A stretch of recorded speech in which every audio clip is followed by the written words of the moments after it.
যে মুহূর্তে ঘুমাতে যাইবে জুনাইদের মুখটা শুকনা হয়ে আছে। আল্লাহ নবী বুঝতে পারলেন তোমার মুখ দেখে বোঝা যায় তুমি ক্ষুধার্ত, কিন্তু জুনাইদ মনে কিছু নিও না, আমার বাড়িতে পানি ছাড়া অন্য কোনো খাবার নাই।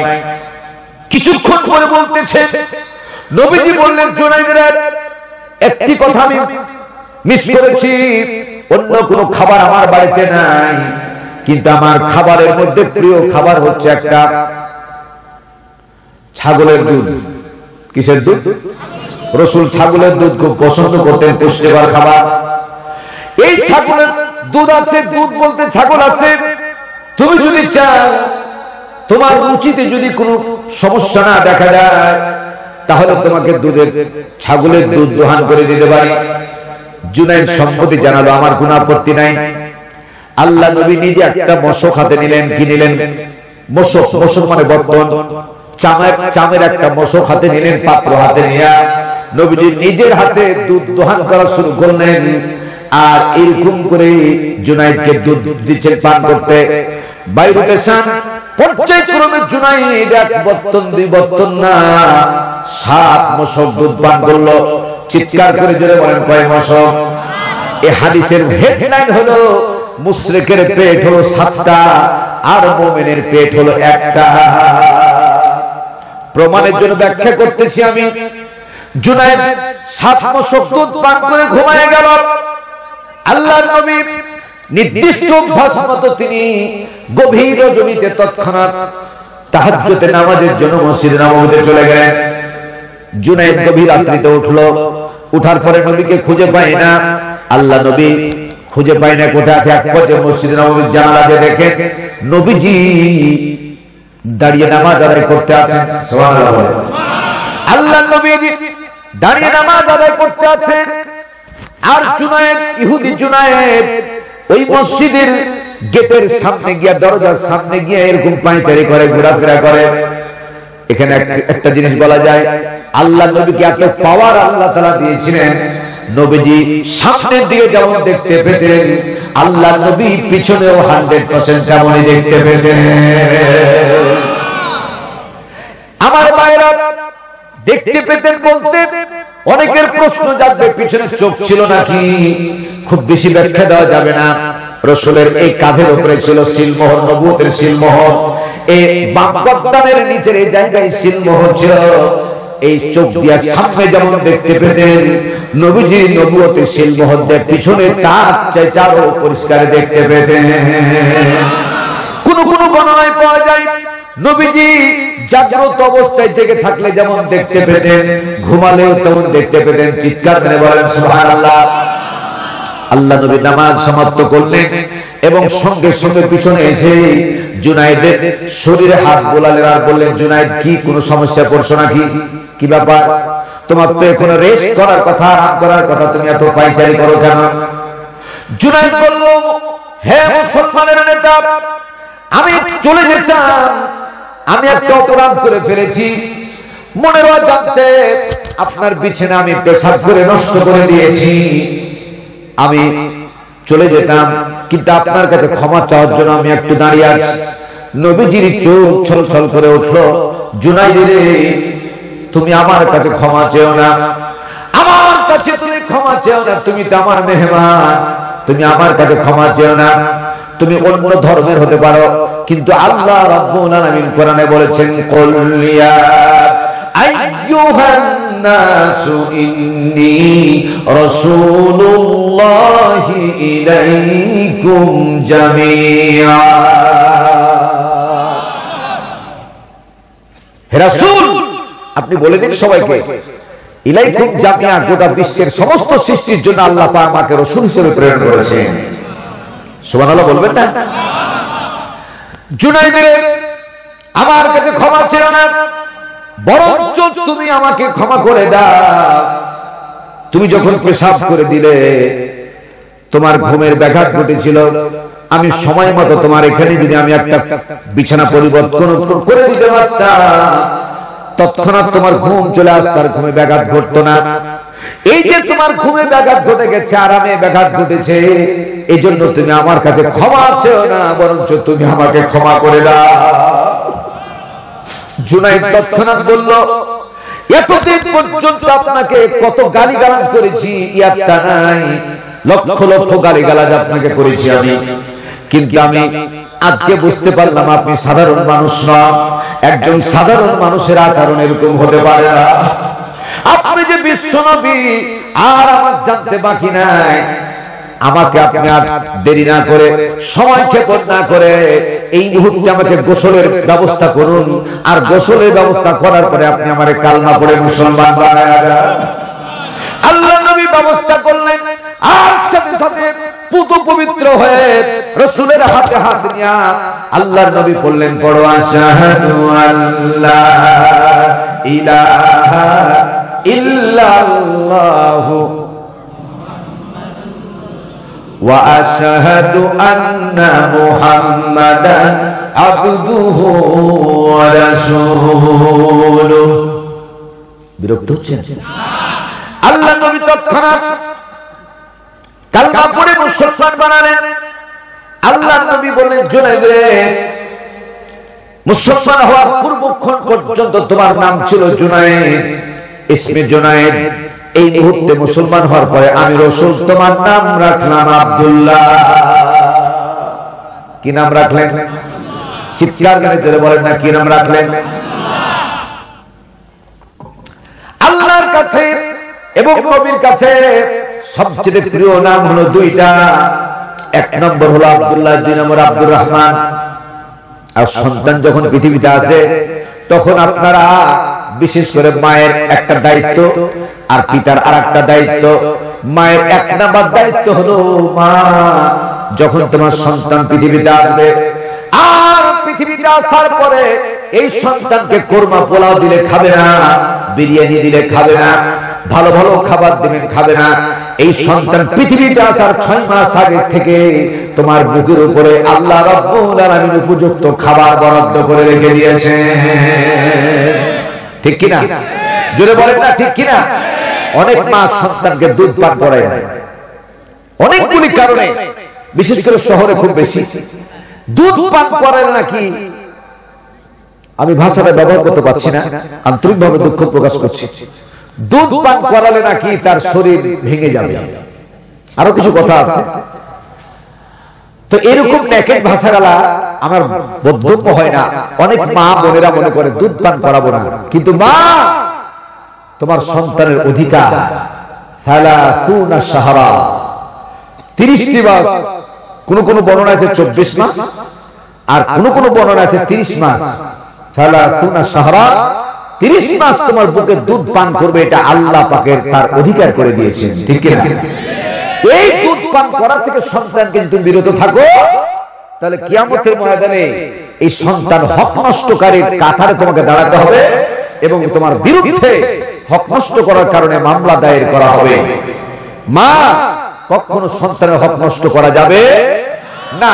2 নম্বর হলো মা এবং পিতা, মাতা এবং পিতা মিলে 2 নম্বর হক, সন্তানের একটা সুন্দর অর্থবহ নাম রাখতে হবে। কি রাখতে হবে? নাম রাখতে হবে ভালো, অর্থবহ। কোরআনে আছে বলেই আপনি রাখবেন। আবু লাহাবের নাম কোরআনে আছে না? তাব্বাত ইয়াদা আবি লাহাব ওয়া তাব, আছে না নাই? এইজন্য আপনি কোরআনে আছে বলে আবু লাহাব রাখবে নাকি? আবু জেহেল রাখা যাবে নাকি? যাবে? আমার ভাইরা, এই জন্য মানে সন্তান যখন দুনিয়াতে আসবে ভালো নাম রাখবা। রাসূল জুনায়েদের নাম রাখলেন কি? ভুলে গেছেন? আল্লাহ নবী তার নাম রাখলেন আব্দুল্লাহ। আমার ভাইরা, আব্দুল্লাহ নাম রাখার কিছুক্ষণ পরে আজান হয়ে গেল, মুয়াজ্জিন আজান দিলেন, ফজর আজান হয়ে গেল। আব্দুল্লাহকে বলল, যেই রবের প্রতি তুমি ঈমান এনেছো, ওই রবের প্রতি সালাতের মাধ্যমে তোমাকে স্বীকৃতি দেওয়া লাগবে। চলো, নামাজের সময় হয়ে গেছে। আমার ভাইয়ের আব্দুল্লাহ বলতেছে, আমি তো নামাজ বুঝি না, নামাজ কেমনে পড়ে জানি না।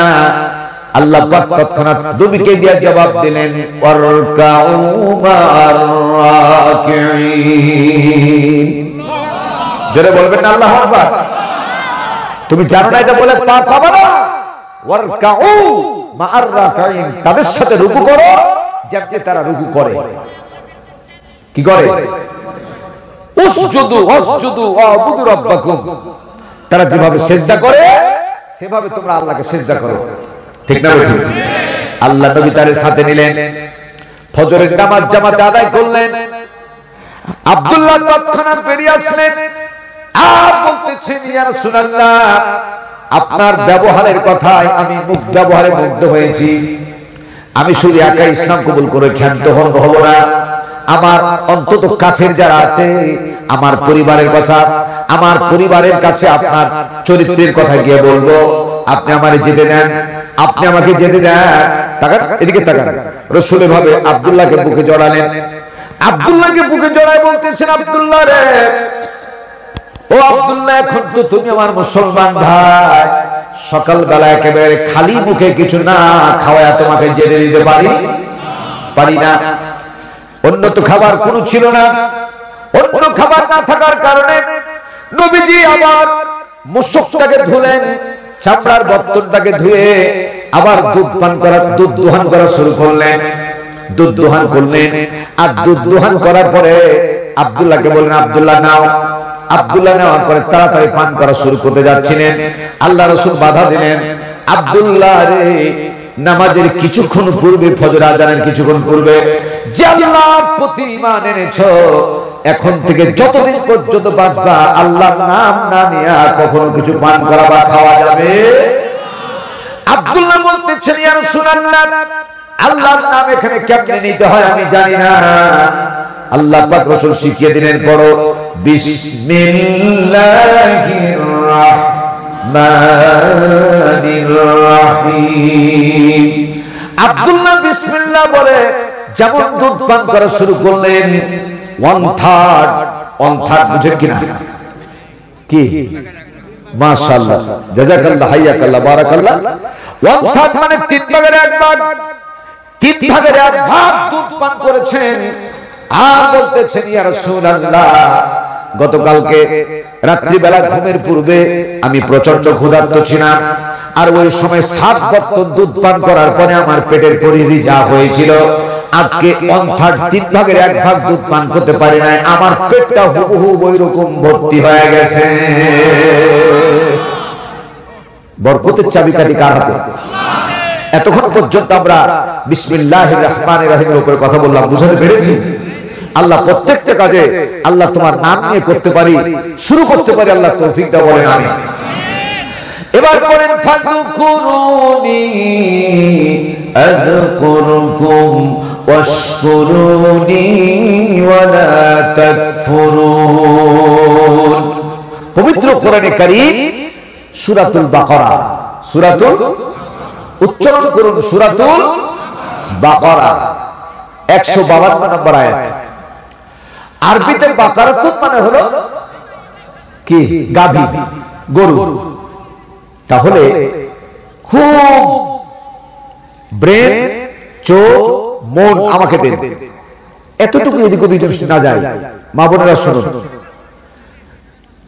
তাহলে গরুর নামে আল্লাহ তাআলা সূরা নাযিল করেছেন।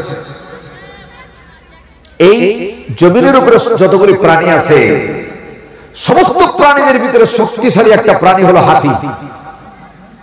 হাতির নামেও কিন্তু সূরা আছে, আছে না ভাই? সূরাতুল ফিল, আলাম তারা কাইফা ওয়ালা রাব্বুকা বিআসহাবিল ফিল, আছে না? কথা বলেন না? হাতির নামে সূরা নাযিল হয়েছে। এবার সবচেয়ে দুর্বল আপনার পা যদি তাদের উপরে পড়ে, নিমিষের মধ্যে শত শত মরে শেষ হয়ে যাবে পিপিলিকা। এই পিপিলিকার নামে সূরা নাযিল হয়েছে না হয় নাই? কোন সূরা? সূরা নামল।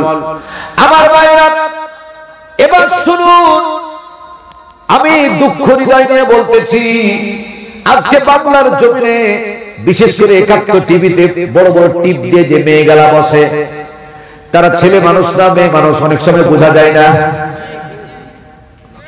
ঠিক কিনা? এত নরমাল ঠিক বলেন কেন? জোরে বলো ঠিক কিনা?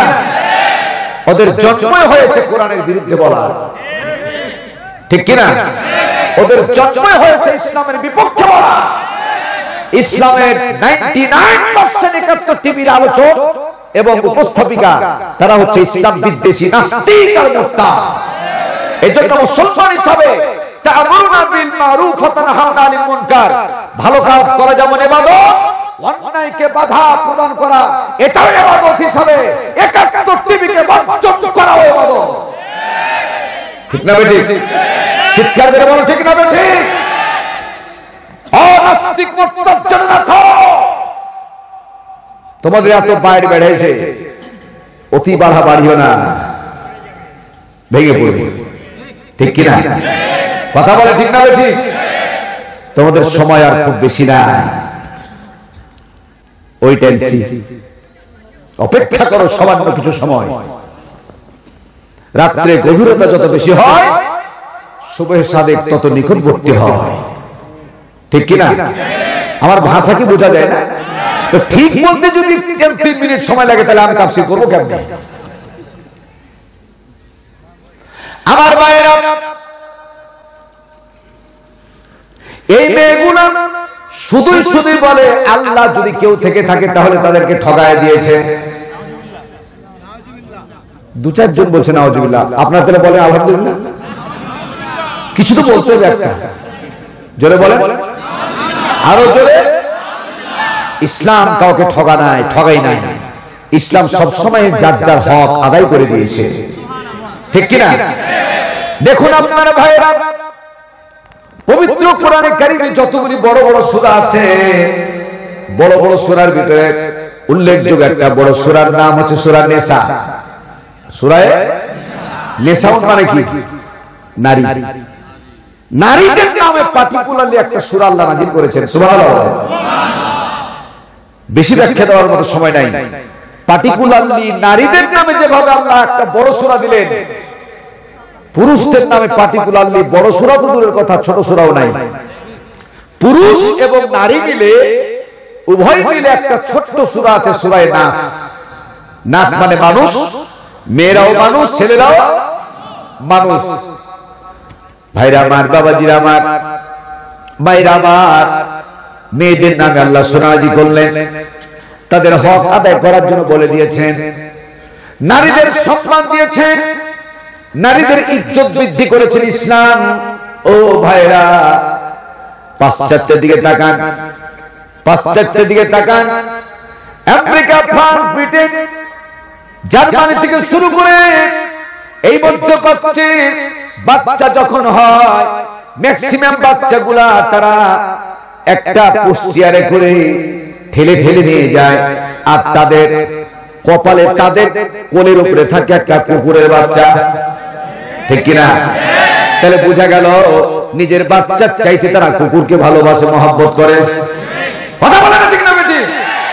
যাদের জন্ম আজন্ম পাপ, জন্মের যাদের ঠিক থাকবে না, তারাই কিন্তু কাজ করতে পারে। হালাল জন্ম যারা দিবে তারা কখনো সন্তানকে এরকম বেশি থেকে বেশি ভালোবাসা দিতে পারে। কথা বলে ঠিক কিনা? সন্তানকে মহব্বত করে, ভালোবাসে। আদ-দীন ওয়ান নাসিহা। আমার ভাইরা, ইসলামের জন্ম হয়েছে ভালোবাসা দিয়া, যার কারণে মুসলমান কখনো কোনোদিন কোনো ভালোবাসা দিবস পালন করতে পারে না। জন্ম থেকে শুরু করে মৃত্যুর পূর্ব মুহূর্ত, এমনকি কবরে যাওয়া পর্যন্ত আল্লাহ তাআলা মুসলমানদের সম্মান, ভালোবাসা দিয়েছেন। ঠিক কিনা? কথা বলে ঠিক কিনা? ভাইরা আমার, বাবাজিরা আমার, আল্লাহ রাব্বুল আলামিন এই সময় আয়াতটা নাযিল করছে। দেখুন, হযরত ইব্রাহিম আলাইহিস সালাতু ওয়াস সালাম থেকে শুরু করে উনজুরিলাস সামায়ে, যখন তিনি আকাশের দিকে তাকার পরে পরে একটা প্রথমত দেখতে পেলেন অনেকগুলি তারকা। কি দেখতে পেলেন? জোরে বলো। তারকার দিকে তাকায় বললেন, হাযা রাব্বি, এটা আমার রব। কিন্তু তারকা যখন আবার অস্তমিত হয়ে গেল, মনে মনে তখন ভাবলো এটা আমার রব হতে পারে না। নেক্সট ডে, দ্বিতীয় দিন, অত্যন্ত সুন্দর চেহারা অবস্থায় দেখতে পেল তারা চন্দ্রকে। যারা বলেন কি কে? চন্দ্রের দিকে তাকার পরে বলছেন, হাদা রাব্বি, এটা না, ওটা না, এটা আমার রব। চন্দ্র যখন এরকম অস্তমিত হয়ে গেল, ডুবে গেল, তৃতীয় দিন যখন আবার সূর্যের দিকে তাকালেন আর সূর্যকে দেখার পরে বললেন হাদা রাব্বি হাদা আকবার, এটা হলো সবচেয়ে বড়, এটাতে সবচেয়ে বেশি আলো দিচ্ছে, তাপ অনুভব করতেছি, ওগুলো রব না, এটা হলো আমার রব।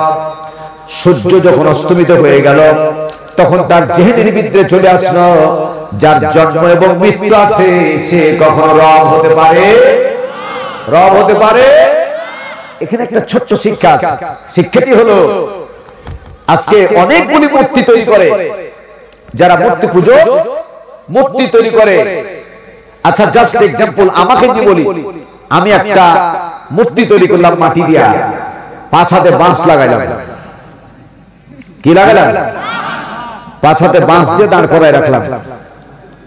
কাঁড়ি দিয়া তৈরি করলাম, কাঁড়ি দিয়া তৈরি করলাম, চারা দিয়া, চারা তৈরি করার পরে রং লাগায়া আমার মতো বেকুব, তাহলে এখানে তার আগে বলা যায় বলুন তো জোরে এই মূর্তির স্রষ্টাকে? বাসির হুজুর। আরে আপনি কেন ভয় করছেন? বুঝতে হবে আপনাকে। তাহলে মূর্তি তৈরি কারক হলো বাসির হুজুর। তাহলে যে বাসির হুজুর মূর্তি তৈরি করলেন আর মূর্তির সামনে গিয়ে ওম শান্তি ওম শান্তি, আমি স্রষ্টা, আমি যদি ওর কাছে সাহায্য চাই, এর চেয়ে বোকার আছে, বেকুবার আছে?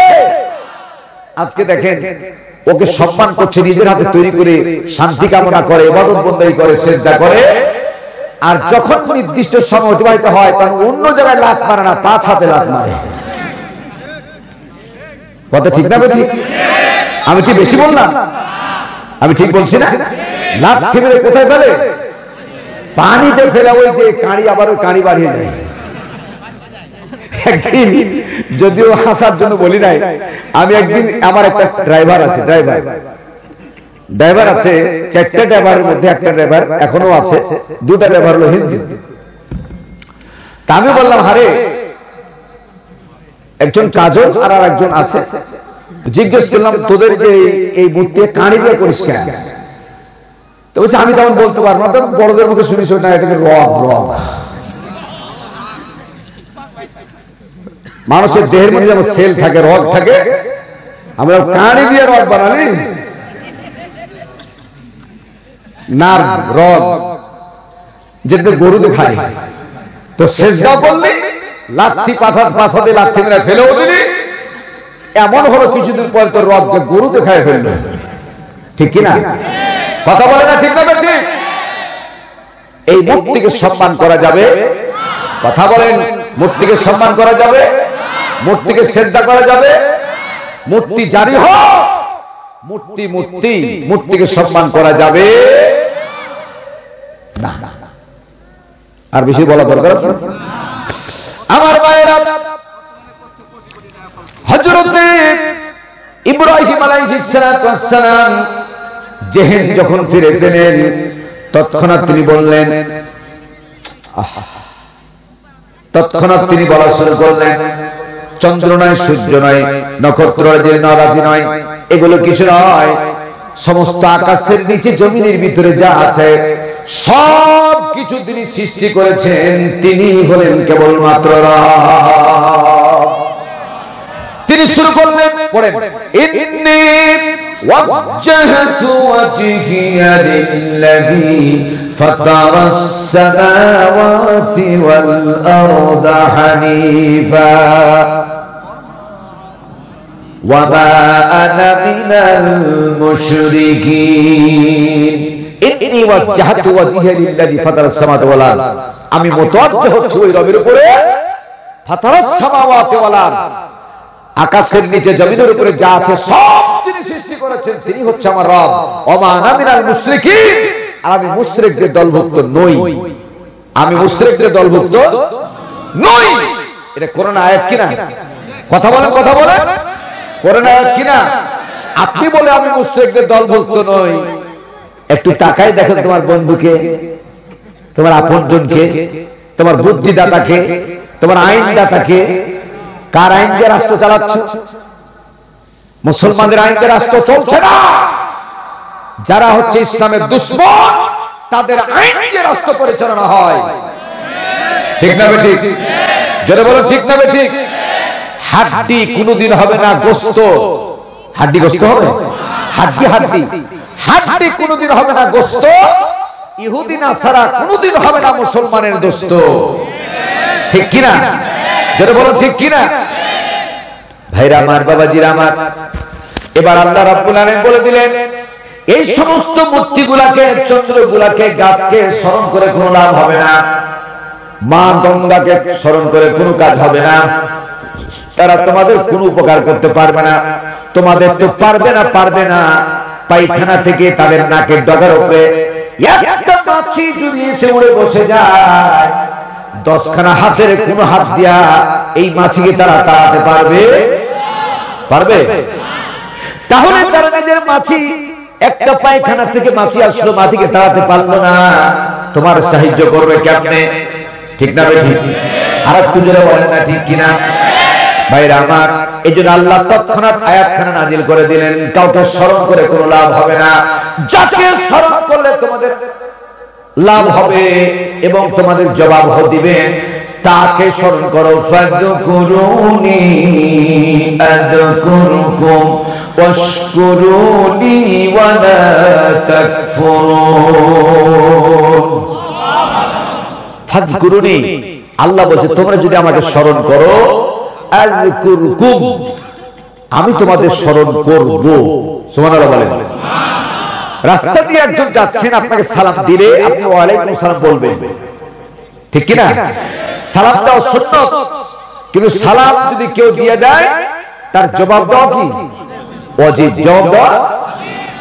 আপনি আল্লাহ পাক বললেন ফাযকুরুনি, তোমরা যদি আমাকে স্মরণ করো, আযকুরুকুম, আমি আল্লাহ তাআলা তোমাদের স্মরণ করব, ওয়াশকুরুলি, সর্ব অবস্থায় আমার শুকরিয়া আদায় করো, ওয়ালা তাকফুরুন, কোন অবস্থাতে আমার সাথে কুফরি করো না। এই আয়াতের মধ্যে সাবজেক্ট আছে 3টা। কয়টা? জোরে জোরে জোরে কয়টা? আপনারা ধৈর্য ধরে থাকবেন তো ইনশাআল্লাহ? বলেন ইনশাআল্লাহ।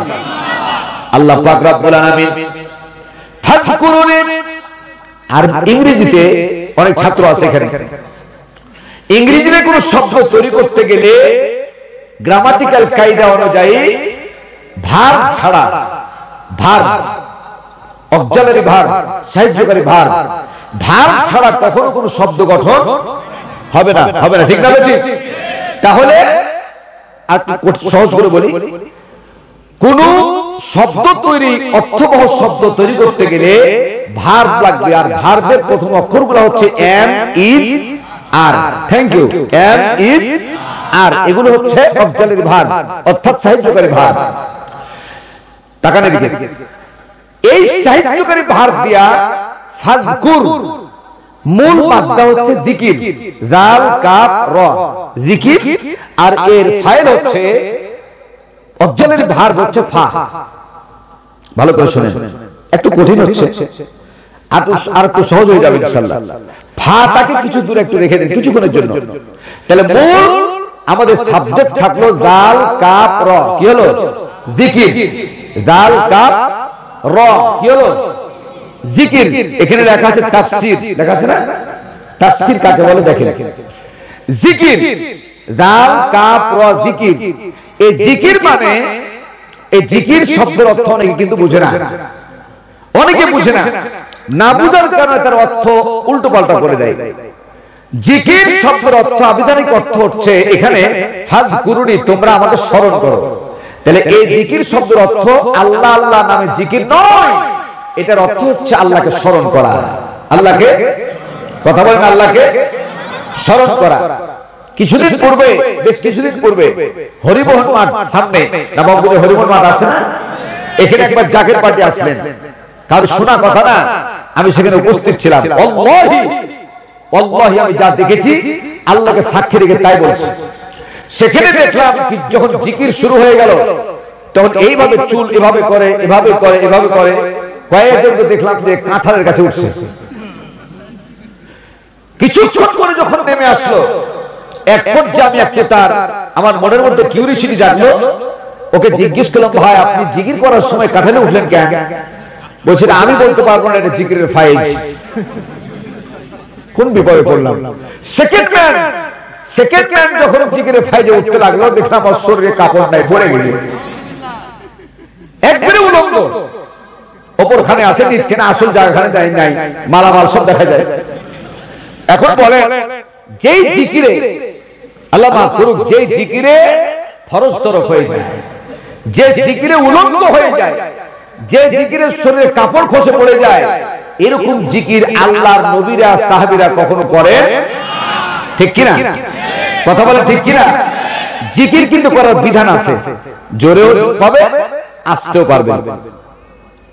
আল্লাহ নামে জিকির করা যাবে, লা ইলাহা ইল্লাল্লাহ জিকির করা যাবে, আল্লাহু আল্লাহু জিকির করা যাবে, আসতেও যাবে, কোন কোন ক্ষেত্রে জোরেও যাবে। আমরা কিছুক্ষণ পূর্বে প্রথম থেকে লা ইলাহা, জোরে লা ইলাহা, লা ইলাহা ইল্লাল্লাহু মুহাম্মাদুর রাসূলুল্লাহ সাল্লাল্লাহু আলাইহি ওয়াসাল্লাম। তাহলে জিকিরে আমরা এখানে এখন অত্যাধুনিক কতগুলো বুঝার দিক আছে। যেমন দেখেন, এখন যদি পেপার পড়েন আপনি, পেপার পড়ার সময় পৃথিবীর এমন কোন মানুষ নাই যে আগেই ব্যাখ্যা করতে লাগবে, আগে হেডলাইনটা দেখবে। ঠিক কিনা? আপনারা যদি আমাকে সহযোগিতা না করেন তাহলে কেমনে আমি তাফসীর করব? পেপার হাতে নেওয়ার পরে পরে কি ব্যাখ্যা পড়ে না হেডলাইন পড়ে? মাশাআল্লাহ, একটু জোরে বলবেন, হেডলাইন পড়ে। এমন কি যখন টেলিভিশনের খবর দেখে, যিনি টেলিভিশনের খবর পাঠ করেন তিনিও তার ব্যাখ্যা বলার আগে শিরোনাম বলে দেয়। ঠিক কিনা? আজকেও কিন্তু আমরা তাফসীরের একটা শিরোনাম করব, হেডলাইন করব, বলেন আলহামদুলিল্লাহ। আমরা জেনে নিলাম জিকির শব্দের অর্থটা কোন কোন জায়গায় কিভাবে বোঝায়। এক নাম্বার জিকিরের হেডলাইন, এক নাম্বার ফাযকুরুনি আযকুরুকুম। জিকিরের প্রথম নাম্বার আবিধানিক অর্থ হলো আল্লাহকে স্মরণ করা। আল্লাহকে স্মরণ করার নাম হলো আল্লাহ জিকির। এক নাম্বার জিকিরের হেডলাইন কি? আল্লাহকে স্মরণ।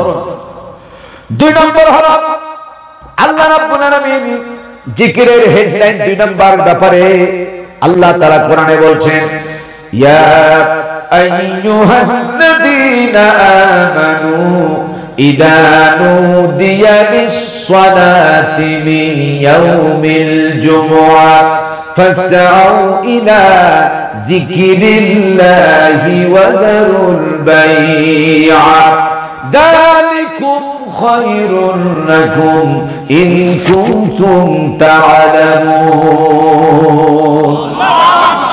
কষ্ট হচ্ছে? দ্বিতীয় জিকিরের দ্বিতীয় নাম্বার হেডলাইন হলো আল্লাহ তাআলা বলতে, হে বিশ্বাসীরা, ইযা নুদিয়া লিস-সালাত, নামাজের জন্য যখন তোমাদের আহ্বান করা হয়, ফাসআউ ইলা যিকরিল্লাহি ওয়া যারুল বাই'a, তখন তোমাদের ব্যবসা বাণিজ্য, যারা যে কাজে ব্যস্ত, সমস্ত কাজগুলোকে বন্ধ করে দিয়ে জিকিরের দিকে ধাবিত দাও। এখানে জিকির মানে পুরো নামাজটাই হলো জিকির, পুরো নামাজটাই। আমি কিন্তু হেডলাইন বলছি এখন। তিন নম্বর হেডলাইন সম্পর্কে আল্লাহ রাব্বুল আলামিন কোরআনুল কারীমের মধ্যে জিকিরের হেডলাইন বললেন, আল্লাযীনা ইয়াযকুরুনাল্লাহা কিয়ামান ওয়া কুউদান ওয়া আলা জুনুবিহিম ওয়া ইয়াতাফাক্কারুনা ফি খালকিস সামাওয়াতি ওয়াল আরদ ربنا ما خلقت هذا باطلا سبحانك فقنا عذاب النار الذين يذكرون الله قياما। আল্লাহর জমিনে কিছু সংখ্যক মানুষ আছে, ইয়াযকুরুনাল্লাহ কিয়ামা, তারা যখন দাঁড়িয়ে যায়, দাঁড়িয়ে যাওয়ার পরে আকাশের দিকে তাকায়, এমনকি ফুল ফসলের দিকে তাকায়, এমনকি ফুলের উপরে কতগুলি প্রজাপতি বসে থাকে। ফুল যেমন সুন্দর, প্রজাপতি কম সুন্দর নয়, বরঞ্চ তার চেয়ে আরো বেশি সুন্দর। ঠিক কিনা? জোরে বলেন ঠিক কিনা?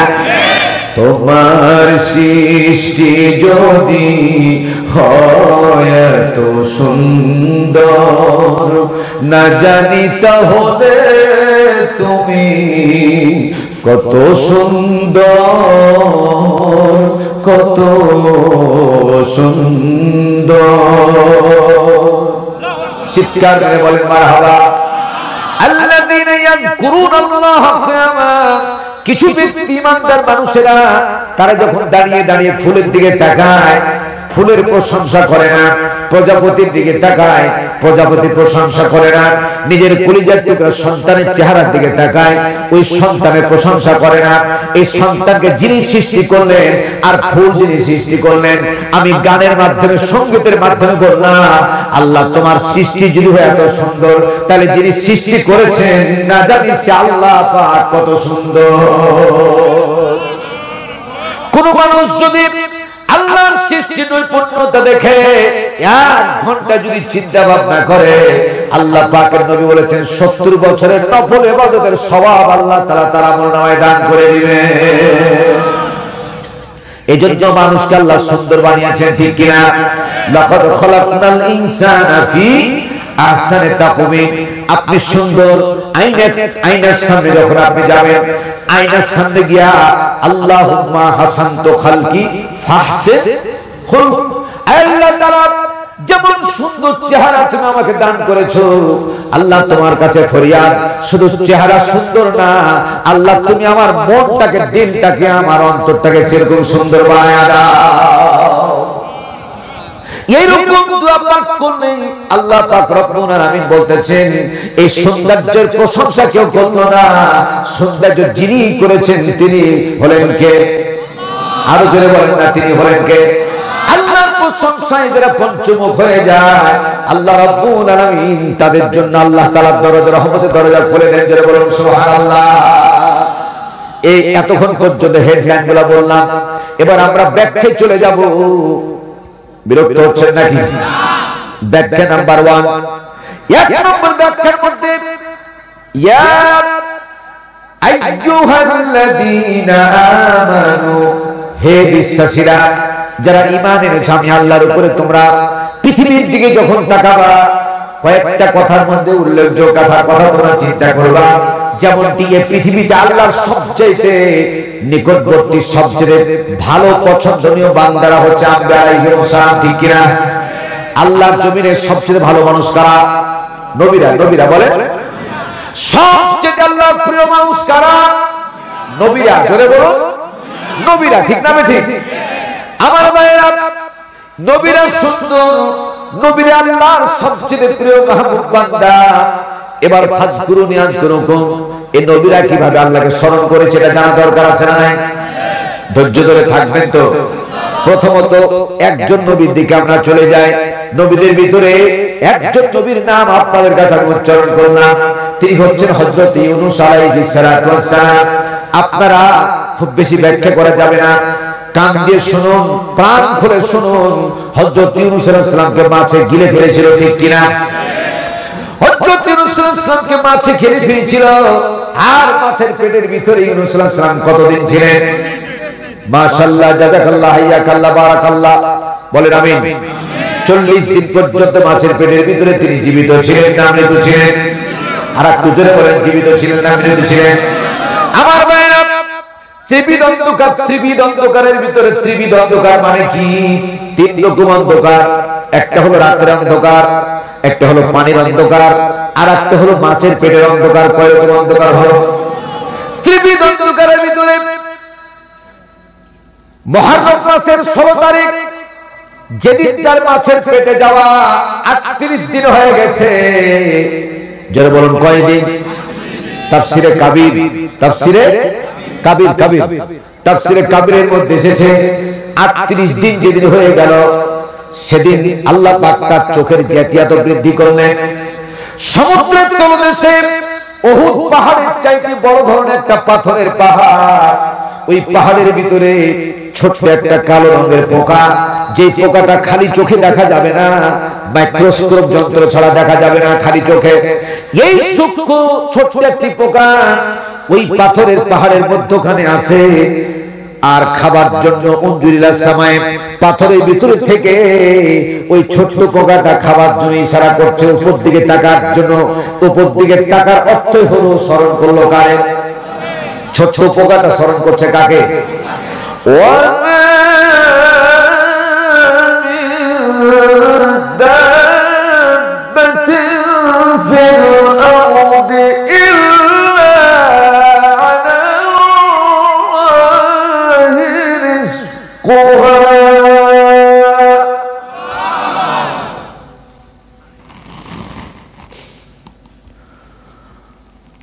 ويعلم مستقرها ومستودعها كل في كتاب مبين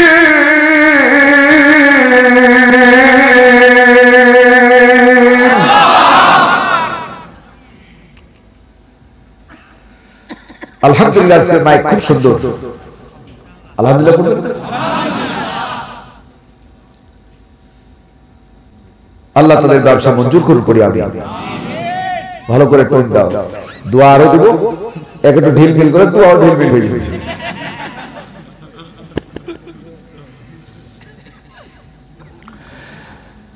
সমুদ্রের তলদেশে পাথরের পাহাড়ের ভিতরে ছোট্ট পোকাটা ক্ষুধার যন্ত্রণায় যখন কাতরায় তখন স্মরণ করলেন কাকে? ফাযকুরুনি, ফাযকুরুনি শব্দ আসে, স্মরণ করলো কাকে? আল্লাহকে স্মরণ করলো। এবার দায়িত্ব কার? মাশাআল্লাহ, এই তো বুঝে ফেলেছেন তাফসীর। আমি সার্থক, আমি গর্বিত যে আমার শ্রোতা মণ্ডলী সবাই অ্যাক্টিভ। আলহামদুলিল্লাহ। ফাযকুরুনি, যেমন পোকাটা স্মরণ করলো আল্লাহকে, আল্লাহ রাব্বুল আলামিন একটা মুহূর্ত দেরি করলেন না। ওই পোকাটা এত জীর্ণ শীর্ণ ছোট পোকা, ছোট্ট পাতা, নরম তুলার মতো পাতার আকারে সবুজ একটা গাছ আল্লাহ সেখানে তৈরি করে দিলেন। এত ছোট পোকা, এত ছোট পাতাকে 1 বছর সময় লেগে যাবে খেতে। জোরে বলেন সুবহানাল্লাহ। হযরত ইউনূস আলাইহিস সালাম ওই পোকাটার খাবার দেখলেন আর পোকার শুকরিয়া জ্ঞাপন দেখলেন। সঙ্গে সঙ্গে হযরত ইউনূস আলাইহিস সালাম ত্রিবিদ অন্ধকার মাছের পেটের ভিতরে সঙ্গে সঙ্গে তিনি ঘোষণা করলেন, লা ইলাহা ইল্লা আনতা সুবহানাকা ইন্নী কুনতু মিনাল। পারবেন না? পড়েন সবাই, লা ইলাহা ইল্লা আনতা সুবহানাকা ইন্নী কুনতু মিনাল যালিমিন। আল্লাহ, তুমি ছাড়া কোনো ইলাহ নাই, তুমি ছাড়া কোনো। তাহলে ইউনূস আলাইহিস সালাম স্মরণ করলেন কাকে? ইলাহ হচ্ছেন তিনি যিনি খাবার দিতে পারেন, ইলাহ হচ্ছেন তিনি যিনি কথা শোনেন এবং জবাব দেন। ঠিক কিনা? হযরত ইউনূস আলাইহিস সালাম যখন তিনি বললেন, আল্লাহ তুমি ছাড়া কোনো ইলাহ নাই, আইনদাতা নাই, রিজিকদাতা নাই, খাবার দাতা নাই, শাসনকর্তা নাই, এই কথাগুলো যখন বললেন, আল্লাহ পাক তৎক্ষণাৎ বললেন, ওরে আমার নবী ইউনূস, যখন তুমি আমাকে স্মরণ করেছো, চতুর্দিকে লক্ষ লক্ষ পোকা, লক্ষ লক্ষ সৃষ্টি তোমার চতুর্দিকে তারা চড়াই করে সমুদ্রের ভিতরে, তারাও তোমার ডাক শুনতে পায় নাই। পৃথিবীর জমিনে যতগুলি নেতা আছে, কোন নেতা তোমার ডাক শুনতে পায় নাই। আমি তোমার এমন রব, আমি তোমার এমন মালিক, আমি তোমার এমন রাজ্জাক, আমি আরশে আজিম থেকে আমি আল্লাহ তোমার ডাক শুনতে পেয়েছি। আমি তোমার ডাক শুনলাম আর চুপ করে বসে থাকলাম, এটা রবের কাজ হতে পারে না। ইউনূস আলাইহিস সালাম বললেন, ফাযকুরুনি, স্মরণ করলেন কাকে? এবার দায়িত্ব কার? আল্লাহ পাক বলছেন, জবাব দিলেন, ফাস্তাজাবনা লাহু ওয়া নাযাইনাহু মিনাল গাম্মি ওয়া কাযালিকা নুনজিল মুমিনিন। ও আমার নবী ইউনূস, মাছের পেটের ভিতর থেকে যখন তুমি আমারে স্মরণ করেছ, তোমার ডাক কেউ শুনতে পাই নাই, আমি তোমার ডাক আর সাজিম থেকে শুনলাম আর তোমার ডাকের জবাব দিলাম। আমি মাছকে ইশারা করলাম, সমুদ্রের ভিতরে যে মাছটা ইউনূস আলাইহিস সালামকে খেয়ে ফেলেছিল, এই বিরাট মাছটাকে আমি ইশারা করলাম, এ মাছ আমার ইউনূসকে তুই উগলায় দে, আমার ইউনূসকে তুই আর ভিতরে রাখতে পারবি না।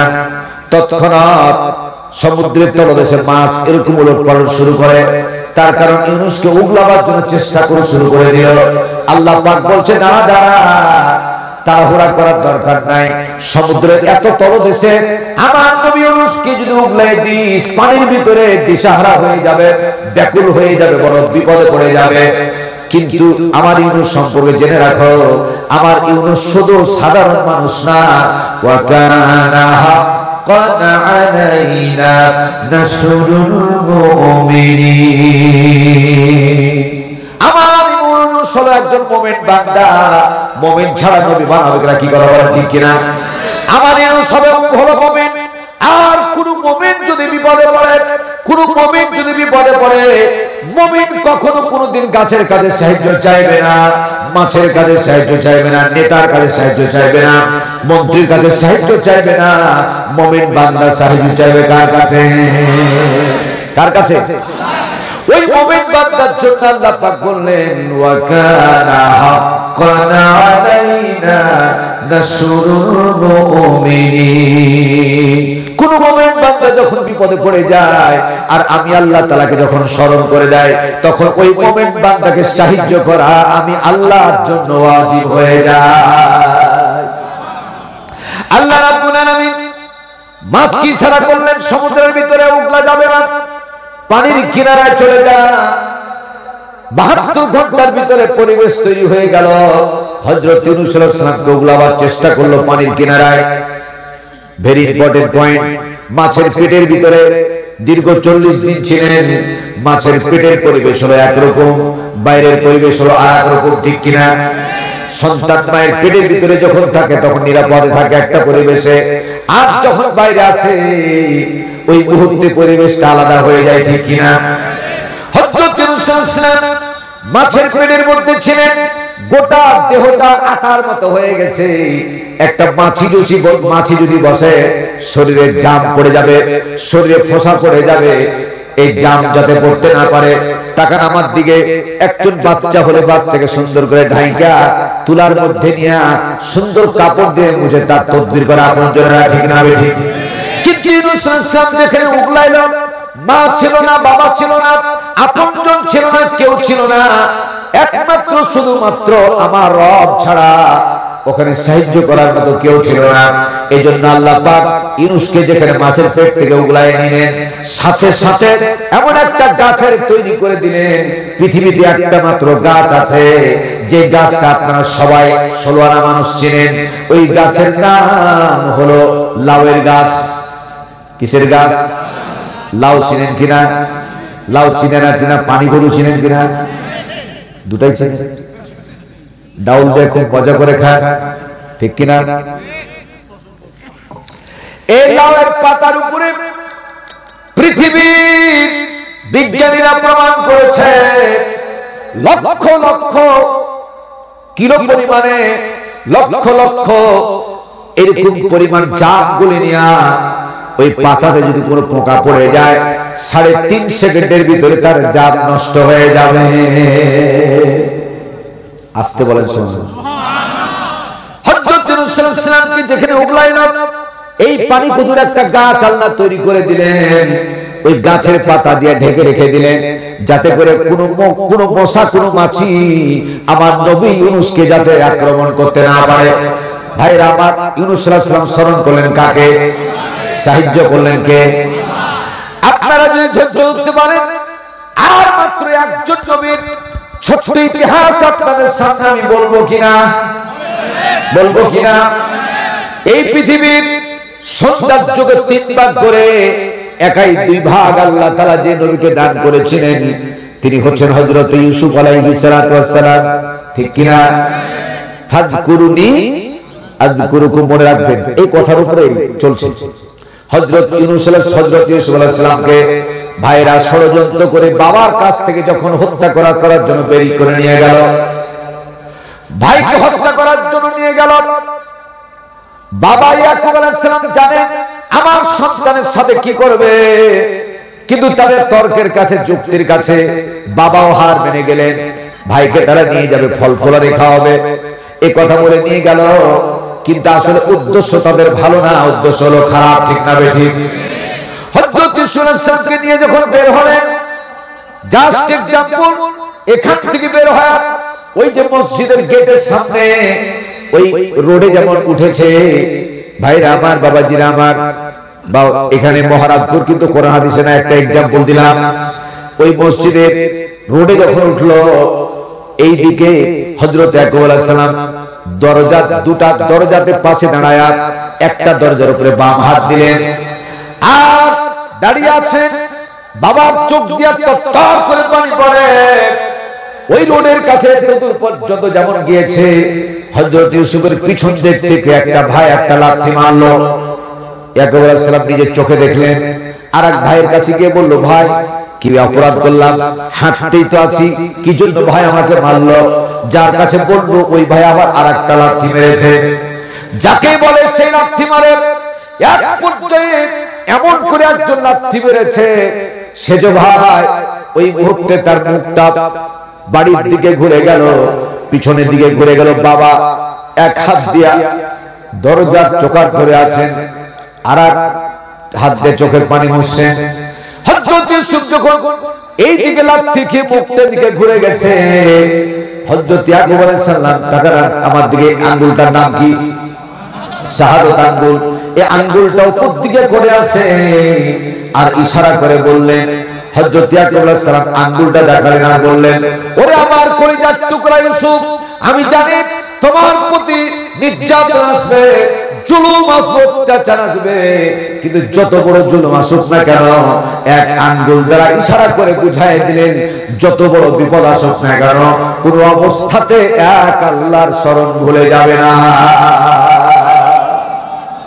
নবীদের কাজ দেখেন, কার শরণ ভুলে যাবে না? ফাযকুরুনি, আল্লাহর শরণ ভুলে যাবে না। আমার ভাইয়েরা মারতে মারতে নিয়ে চলে গেল।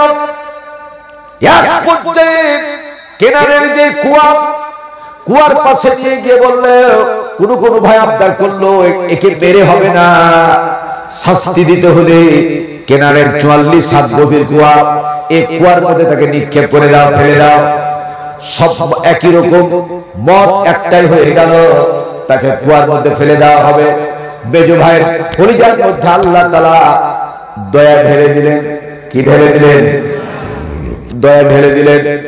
মেজো ভাই বলতেছে, এত গভীর কুয়া, হাত উঁচু করে তাকে এভাবে চেড়ে ফেলে দিও না, অন্তত একটা রশির ব্যবস্থা করো, রশিতে বেঁধে আস্তে আস্তে করে নামায় তাকে কুয়ার ভিতরে নামায় দাও। আর যাই হোক না কেন, সে তো আমাদের একটা ভাই। তার দিলের মধ্যে একটু দয়া জাগলো। মেজো ভাইয়ের কথা মতো সব চলত। যখন তিনি বললেন, আর তার অর্ডার শোনার পরে দুব্বার গলা থেকে, ঘোড়ার গলা থেকে উটের রশিগুলা একত্রিত করে এরকম করে জোর দেওয়া হলো, মোটা করে বাঁধা হলো।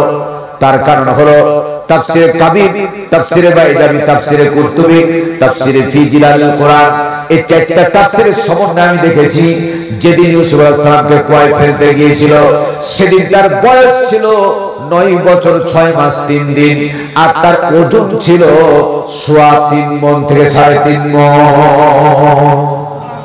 আর আসতে বলেন সুবহানাল্লাহ, চিৎকার করে জোরে বলেন না সুবহানাল্লাহ।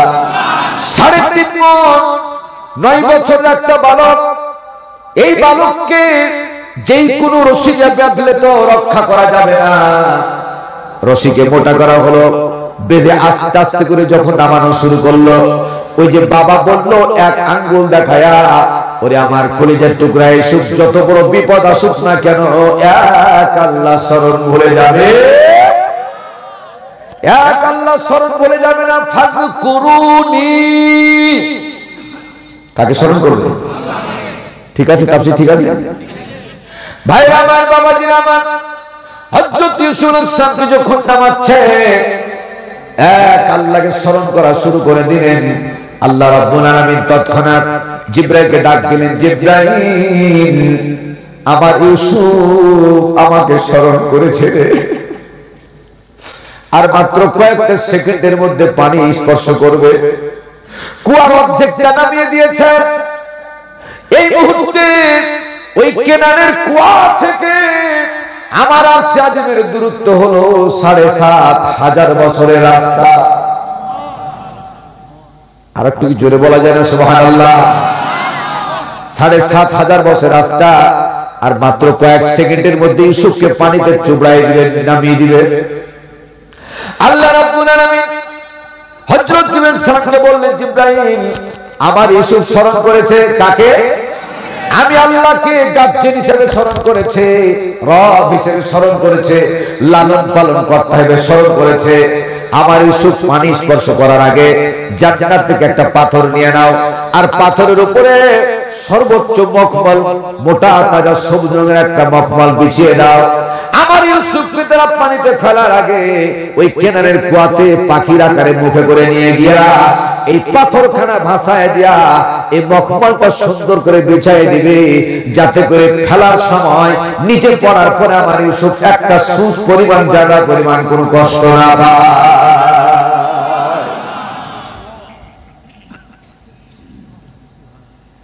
কষ্ট দিতে চাইলো ভাইরা, কিন্তু হেফাজত করলেন কে? কারণ কি? স্মরণ করেছেন ফাজকুরু নি, বলেন বলে ফাজকুরু নি। কাকে স্মরণ করেছেন? সাহায্য করলেন কে? জিবরাইলকে পাঠালেন কে?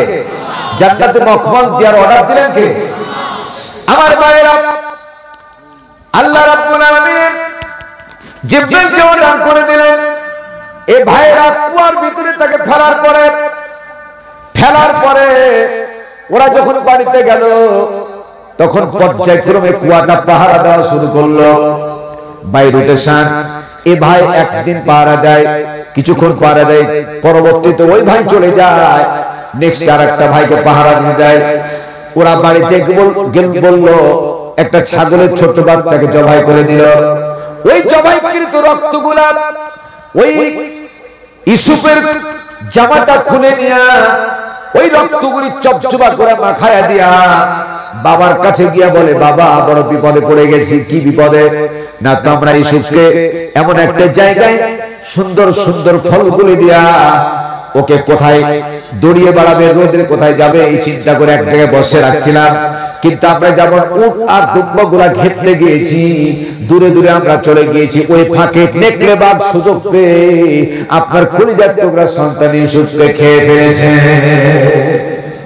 এই যে দেখেন জামা, এই যে দেখেন জামা, এই জামাটা দেখেন, ওইটা তো সাদা লাল গাড়ালি, এই যে রক্ত মাখা জামা, একটা উদাহরণ দিছি রে বা, হাসছো কেন ভাইরা আমার? হযরত ইউসুফ আলাইহিস সালামের জামাখানা নিয়া বাবার কাছে দিয়া বলতেছে, বাবা এই যে রক্ত মাখা জামাটা আপনি হাতে নেন। তাকান আমার দিকে। হযরত ইয়াকুব আলাইহিস সালাম জামাটা হাতে নিলেন, এই যে চোখ দিয়ে পানি পড়তে লাগলো। এই জামাটা দেখার পরে চোখে পানি পড়তে পড়তে চোখ আর বন্ধ হলো না, পানি বন্ধ হলো না, চোখটা এক সময় বন্ধ হয়ে গেল। আমার ভাইরা, এক জামা দিয়া, জীবনের প্রথম জামা দিয়া কাঁদতে কাঁদতে বাবার চোখ বন্ধ হয়ে গেল। যখন তিনি মিশরের প্রেসিডেন্ট হবেন তখন আরেকটা জামা দিয়া যেমন চোখে লাগাবেন, সঙ্গে সঙ্গে 1 নয় 2 নয় সেকেন্ডের ভিতরে আল্লাহ তাআলা চোখটাকে খুলে দিবেন। জোরে বলেন না সুবহানাল্লাহ। এই জামাটা রক্তে মাখা জামাটা হযরত ইয়াকুব আলাইহিস সালাম হাত দিয়ে নাড়ে আর বলে, ওরে আমার বেটারা, ওরে আমার বেটারা এদিকে আয়, ওরে আমার ছেলেরা, বর্তমান জামানার বাঘ কত ভদ্র, বর্তমান জামানার বাঘ এত ভদ্র। আমার ছেলের জামাটা শরীর থেকে মাথা এখনো বুতাম লাগা আছে এখানে। আমার ছেলের জামাটা শরীর থেকে এত সুন্দর করে খসাইলো, এত সুন্দর বাগে খসাইলো, এ পর্যন্ত আমার সন্তানের জামাটা সব দিকে আমি তাকায় দেখলাম, আমার সন্তানের জামার কোন দিকে বাঘের নখের আঁচড় পর্যন্ত একটাও নাই। এটা কেমন বাঘ হইল? কথা কি বুঝে আসছে? এটা কেমন বাঘ হইল? জামা এত সুন্দর করে গলার অবধি উঠাইল। আমি বুঝতে পেরেছি তোদের ষড়যন্ত্র, বুঝতে পেরেছি। এই যে ষড়যন্ত্রের শিকার হযরত ইউসুফ আলাইহিস সালাম হয়েছিলেন আপন ভাইদের কাছে ষড়যন্ত্রের শিকার, ঠিক কিনা? আজকে মুসলমানদের কাছে মুসলমানেরা হয়ে গেছে ষড়যন্ত্রের শিকার। ঠিক আছে? আমার ভাইয়েরা 100% না 150%, বাড়ি হবে 50%, কপালে যা আছে। আমার ভাইয়েরা তাকান আমার দিকে। হযরত ইয়াকুব আলাইহিস সালাম জামানিয়া কান্না আরম্ভ করলেন। ওই দিকে 3 দিন কুয়ার ভিতরে, কেনানের কুয়ার ভিতরে 3 দিন 3 রাত্রি পর্যন্ত ইউসুফ আলাইহিস সালাম আছে। আল্লাহ রাব্বুল আলামিন সাধারণ কোন খাবার দিয়া না, জান্নাতি মখমল আল্লাহ দুনিয়াতে ইউসুফ আলাইহিস সালামকে দিয়েছিলেন কেনানের কুয়ার ভিতরে। আর জিবরাইলকে বলে, জিবরাইল রে, জান্নাতের উঁচু মানের খাবার, জান্নাতি খাবার 3 থেকে 9 বেলা কেনানের কুয়ার মধ্যে পাখির আকারে তুমি আমার ইউসুফের সামনে হাজির করে দাও। ফাযকুরুনি। ইউসুফ আলাইহিস সালাম কুয়ার মধ্যে ছিলেন কয়দিন? 3 দিন। ইউসুফ আলাইহিস সালাম কুয়ার মধ্যে ছিলেন 3 দিন। খাবার দিয়েছিল জান্নাতি খাবার। কি খাবার? 3 থেকে 9 বেলা। ও জামাইরা, তোমরা কিন্তু শ্বশুর বাড়ি যাও, 3 দিনের বেশি থাকিও না। এমন কুলাঙ্গার জামাই আছে মাস পার করে খাইতে খাইতে খাইতে খাইতে লাস্ট অব্দি যখন এবারে কাঁচা মরিচ আর নুন পর্যন্ত ঠেকবে তখন তার আগ পর্যন্ত যাইছে না। কষ্ট হচ্ছে না? হযরত ইউসুফ আলাইহিস সালামকে হেফাজত করবেন কে?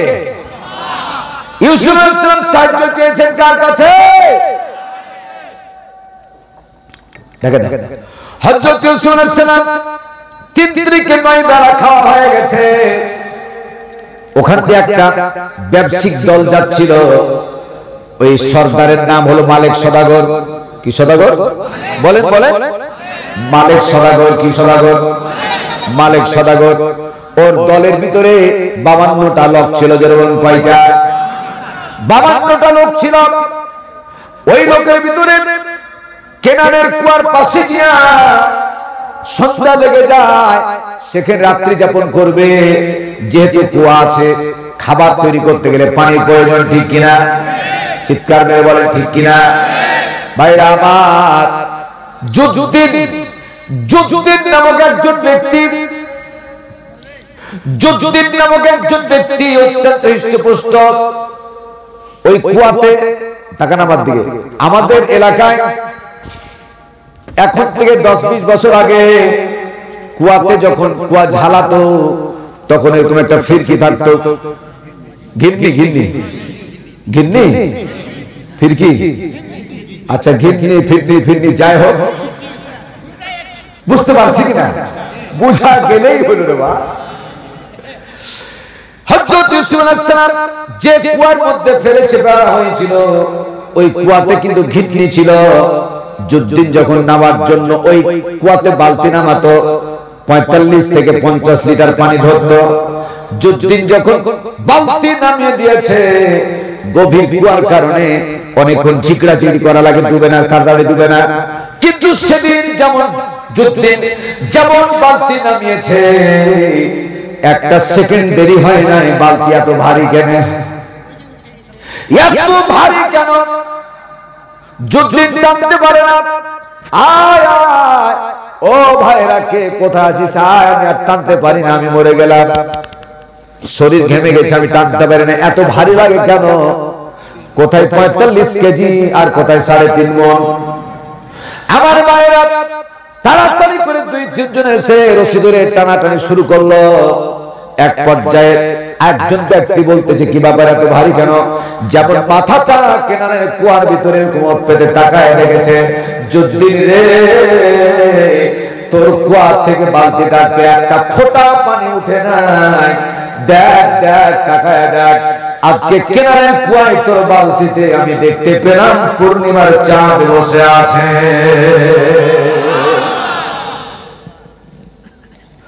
ভাইরা আমার তাড়াতাড়ি উঠিয়ে ফেললাম। যে ভাইটা ডিউটি ছিল তট করে বাড়িতে খবর দিয়ে দিল। যেমন খবর দেওয়া সবাই পাগলের মতো দৌড়ে আসলো। আসার পরে মালিক সদাগরকে ডাকলো। আর ওই সময় তাদের ভাষা ছিল তিবরানি ভাষা। বলেন বলেন কি ভাষা? তিবরানি। কি ভাষা? আচ্ছা, বারবার চা খাসি মন খারাপ করছো তোমরা? করলে করবা যা।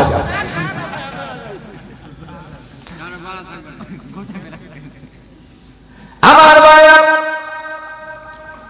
তৎক্ষণাৎ ভাইরা সাহেব তিবরানি ভাষাতে হযরত ইউসুফকে বলে দিল, একটা কথা যদি বলিস, এবার তো কুয়ার মধ্যে ফেলেছিলাম, এবার কুয়ায় ফেলবো না, টুকরো টুকরো করে কেটে মাটির জমিনের ভিতরে পুঁতে দিব। ভয়ে কাঁপে, কোনো কথা বলে না।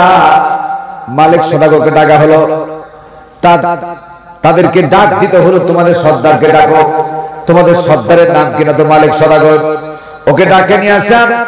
বলল, এটা আমাদের গোলাম। হ্যাঁ গোলাম, এটা আমাদের ভাই, কথা বলছে না।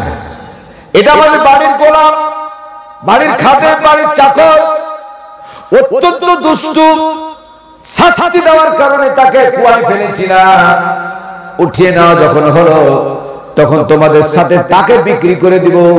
কত টাকা আছে নিয়ে আসো, কত টাকা আছে নিয়ে আসো। ভাইরা আমার, বাবাজিরা আমার, মালিক সদাগর বলল, কেবলমাত্র ব্যবসা করে আইনা, এখনো টাকা পাই না, মালামাল দিয়াস না, এরপরে গিয়ে টাকা পাবো। খাবার জন্য আমাদের কাছে মাত্র কয়েকটা টাকা, কয়েক দিরহাম আছে। ভাইরা বলতেছে, কত দিরহাম দাও? কোন কোন বর্ণনায় বলছে 19 দিরহাম, আর বেশি সংখ্যক বর্ণনায় পাওয়া যায় 21 দিরহাম আছে আমার কাছে।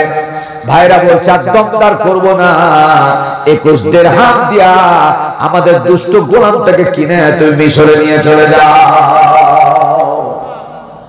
ভাইরা আমার, এই ঘটনা বলতে বলতে হাত্তা মাতলাইল ফাজর, ফজর হয়ে যাবে, এই ঘটনা শেষ হবে না।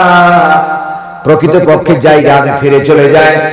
ভাইরা আমার, এই পৃথিবীতে সবচেয়ে 4 জন মহিলাকে আল্লাহ পৃথিবীর সর্বশ্রেষ্ঠ সুন্দরী বানিয়েছিলেন। কয়জন?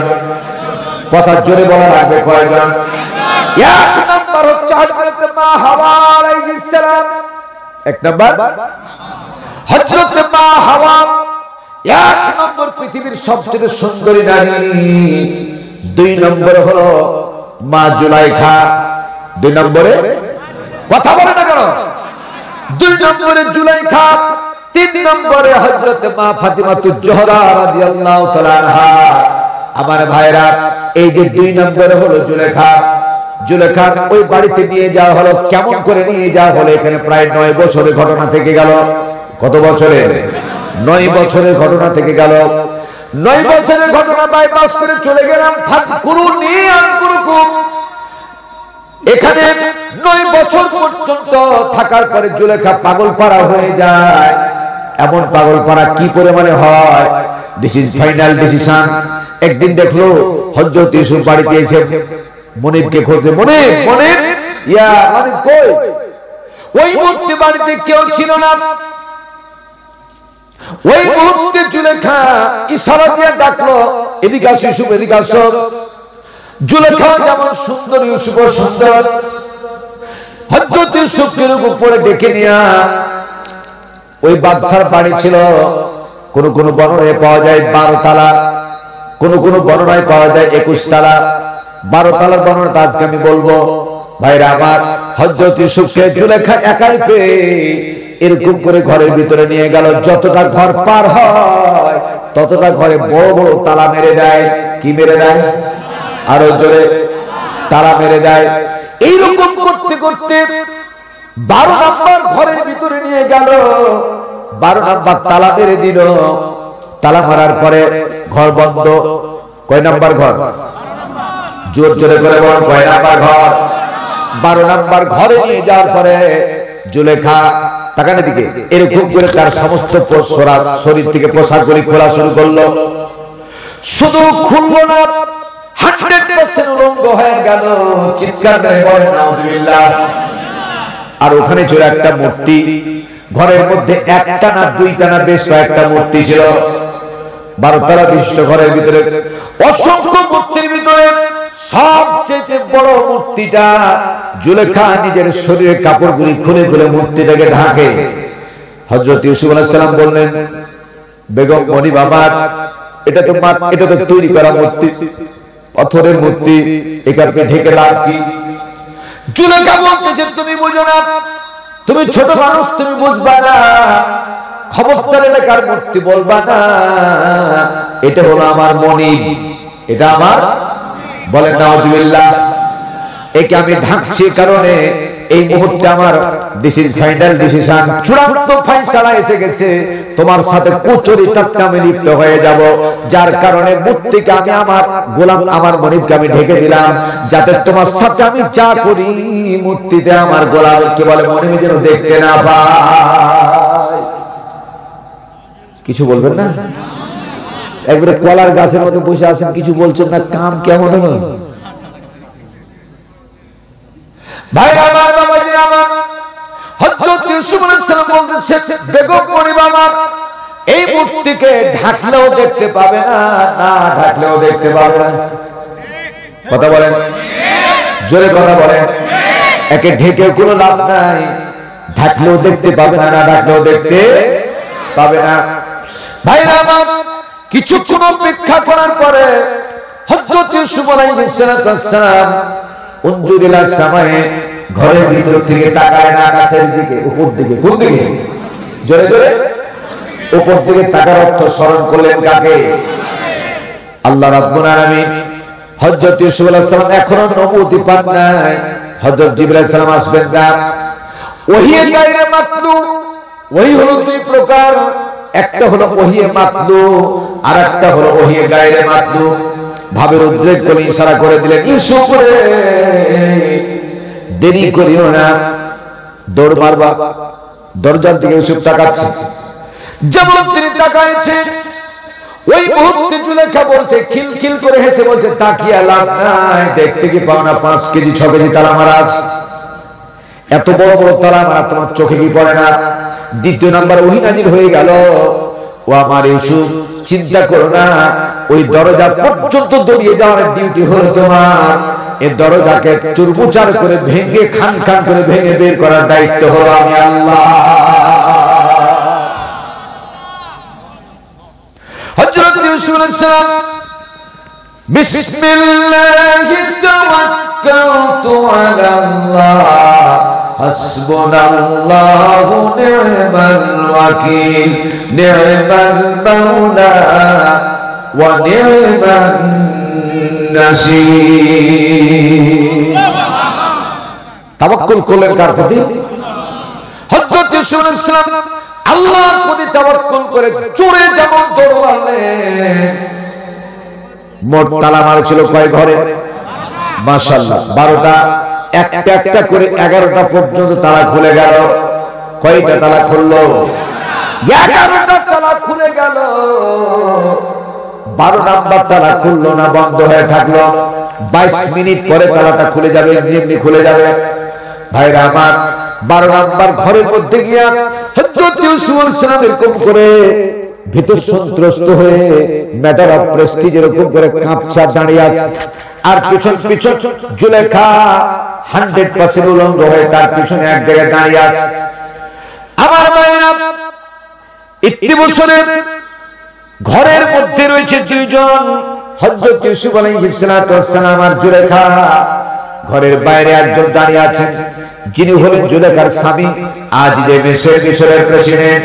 আমার ভাইরা, ওই মুহূর্তে তাফসীরে কুরতুবীর মধ্যে লিখেছেন, কেউ বলছে 7 দিন, কেউ বলছে 13 দিন পূর্বে ওই প্রেসিডেন্টের বাড়িটা রং করা হয়েছিল। সিঁড়ির পাশে দাঁড়ায়া কোথায় রং লেগেছে লাগে নাই এইরকম করে দাঁড়িয়ে দাঁড়িয়ে দেখতেছিলেন। ওই মুহূর্তে 12 নম্বর তালাটা খুলে নাই। কেন খুলে নাই? এখানে মুফাসসির ইকরামরা লিখছেন 3টা কারণে দরজা খুলে নাই। কয়টা কারণে? জোরে বলেন না, কয়টা কারণে? 1 নম্বর কারণ হযরত জুলেখার স্বামী একজন প্রেসিডেন্ট। এই প্রেসিডেন্ট ওই মিশরের প্রেসিডেন্ট, তিনি যে ধর্মের হোক না কেন তাকে ইজ্জত দিয়েছেন আল্লাহ, ঠিক কিনা? وتعز من تشاء وتجل من تشاء بيدك الخير إنك على كل شيء قدير। আল্লাহ বললেন আমি যাকে ইচ্ছে করি তাকে ইজ্জত দেই, আর যাকে ইচ্ছে করি তার কাছ থেকে ইজ্জতকে ছিনায় নেই। ইজ্জত দেওয়া এবং ছিনিয়ে নেওয়ার মালিককে। চিৎকার করে বলেন মালিককে। ক্ষমতার ব্যবহার অপব্যবহার করো না। যে আল্লাহ ক্ষমতা দেন ওই আল্লাহ লাথি মেরে ক্ষমতা থেকে বের করে দিয়ে মাটির সাথে নাস্তানাবুদ করে দিতে পারেন। চিৎকার করে বলেন ঠিক কিনা?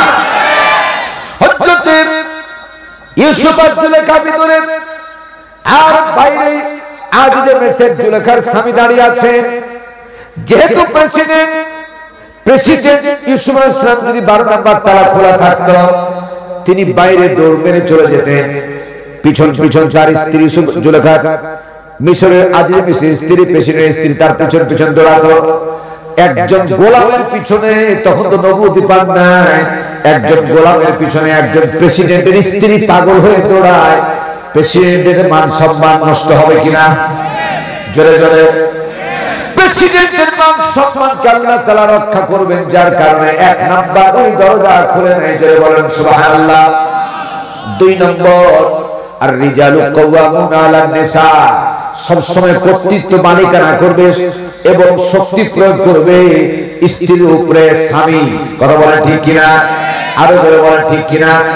এবার শুনুন, প্রেসিডেন্ট হোক, আয়াত চাকর হোক, আর যেই হোক না কেন, কোন একজন স্ত্রী যদি একজনের পিছন পিছন জড়ায়, একজন স্বামী হিসেবে কি মেনে নেওয়া যায়? আরো জোরে। মেনে নিতে পারবে? মেনে নেওয়ার কথা নয়। আল্লাহ পাক এই স্বামীকে হুন্না লিবাসুল লাকুম ওয়া আনতুম লিবাসুল লাহুন্না, হযরত ইউসুফকে বের করলেন না। 2 নম্বর কারণ স্বামী হিসেবে প্রেসিডেন্ট মান সম্মান ক্ষুণ্ণ হয়ে যাবে। 3 নম্বর বিষয় হলো, যদি ওই নাম্বার খোলা থাকতো, দরজা খোলা থাকতো, যদি দৌড়িয়ে যেতেন আর জুলেখা উদ্ধলঙ্গ উলঙ্গ হয়ে পিছন পিছন দৌড়াতেন, কিয়ামত পর্যন্ত ইসলাম বিদ্বেষীরা, কাফের মুশরিকরা নবীদের চরিত্রে একটা দাগ ফেলে দিত। নবীরা ভালো না, ওদের পিছনে নারীরা দৌড়ায়, নারীর পিছনে ওরা দৌড়ায়, নারীর সাথে সম্পর্ক তাদের আছে, এই কথাগুলি বলতে পেত। এই কারণে আল্লাহ পাক রব্বুল আলামিন নবীর সম্মান রক্ষার্থে ওই 12 নম্বর দরজা আল্লাহ তাআলা বন্ধ করে রেখে দিয়েছিলেন। কথা কি পরিষ্কার? 22 মিনিট 13 থেকে মতান্তরে 22 মিনিট পরে দরজা খুলে গেল। হযরত ইউসুফ আলাইহিস সালাম তাকান এরকম করে বুকে হাতখানা বেঁধে এরকম করে কাঁপতে আছে। কি ষড়যন্ত্র করলাম আমার ভাইরা, আজকে সেই ষড়যন্ত্র থেকে আমরা বাইরে যেতে পারি নাই। অনেক পুলিশ আছে ভালো, অনেক পুলিশ আছে ভালো, তাহাজ্জুদ গুজার, ইবাদত করে, নামাজ পড়ে, হালাল খায়, এরকম প্রশাসনের পুলিশ আছে না নাই? কিন্তু বেশিরভাগ আছে অন্যের পকেট চার্জ করতে গিয়ে নিজের হাতে ইয়াবা ট্যাবলেট দিয়া অন্যকে ফাঁসায় দেয়। এই নাম্বার পুলিশ আছে না নাই? আরো জোরে বলেন আছে না নাই? আমার ভাইরা, প্রদীপ কুমার নাকি বলে, প্রদীপ কুমার, ও তো পুলিশ নাকি জানোয়ার? জানোয়ারের চেয়ে খারাপ, ঠিক কিনা? কথা বলেন ঠিক না বেটি? আমার মায়েরা, অন্য কোন ব্যক্তি হলেন ছাত্র মতো করে ওর হাড়কে পিছে ধ্বংস করে দিত, কিন্তু যেহেতু হিন্দু, 1 নম্বর হলো হিন্দু, 2 নম্বর হলো পুলিশ, এরা এত পুলিশের উপরে নির্ভরশীল, এত বড় 400টা মানুষকে অন্যায়ভাবে হত্যা করার পরেও এখন সুন্দর করে টেলিভিশন নিয়ে আর ইন্টারনেট ব্যবহার করে করে ওয়াইফাই ব্যবহার করে এখন ওই প্রদীপকে জান্নাতের মতো ঘরের মধ্যে রেখেছে। এই সরকার কথা বলেন ঠিক কিনা? ঠিক না বেঠে?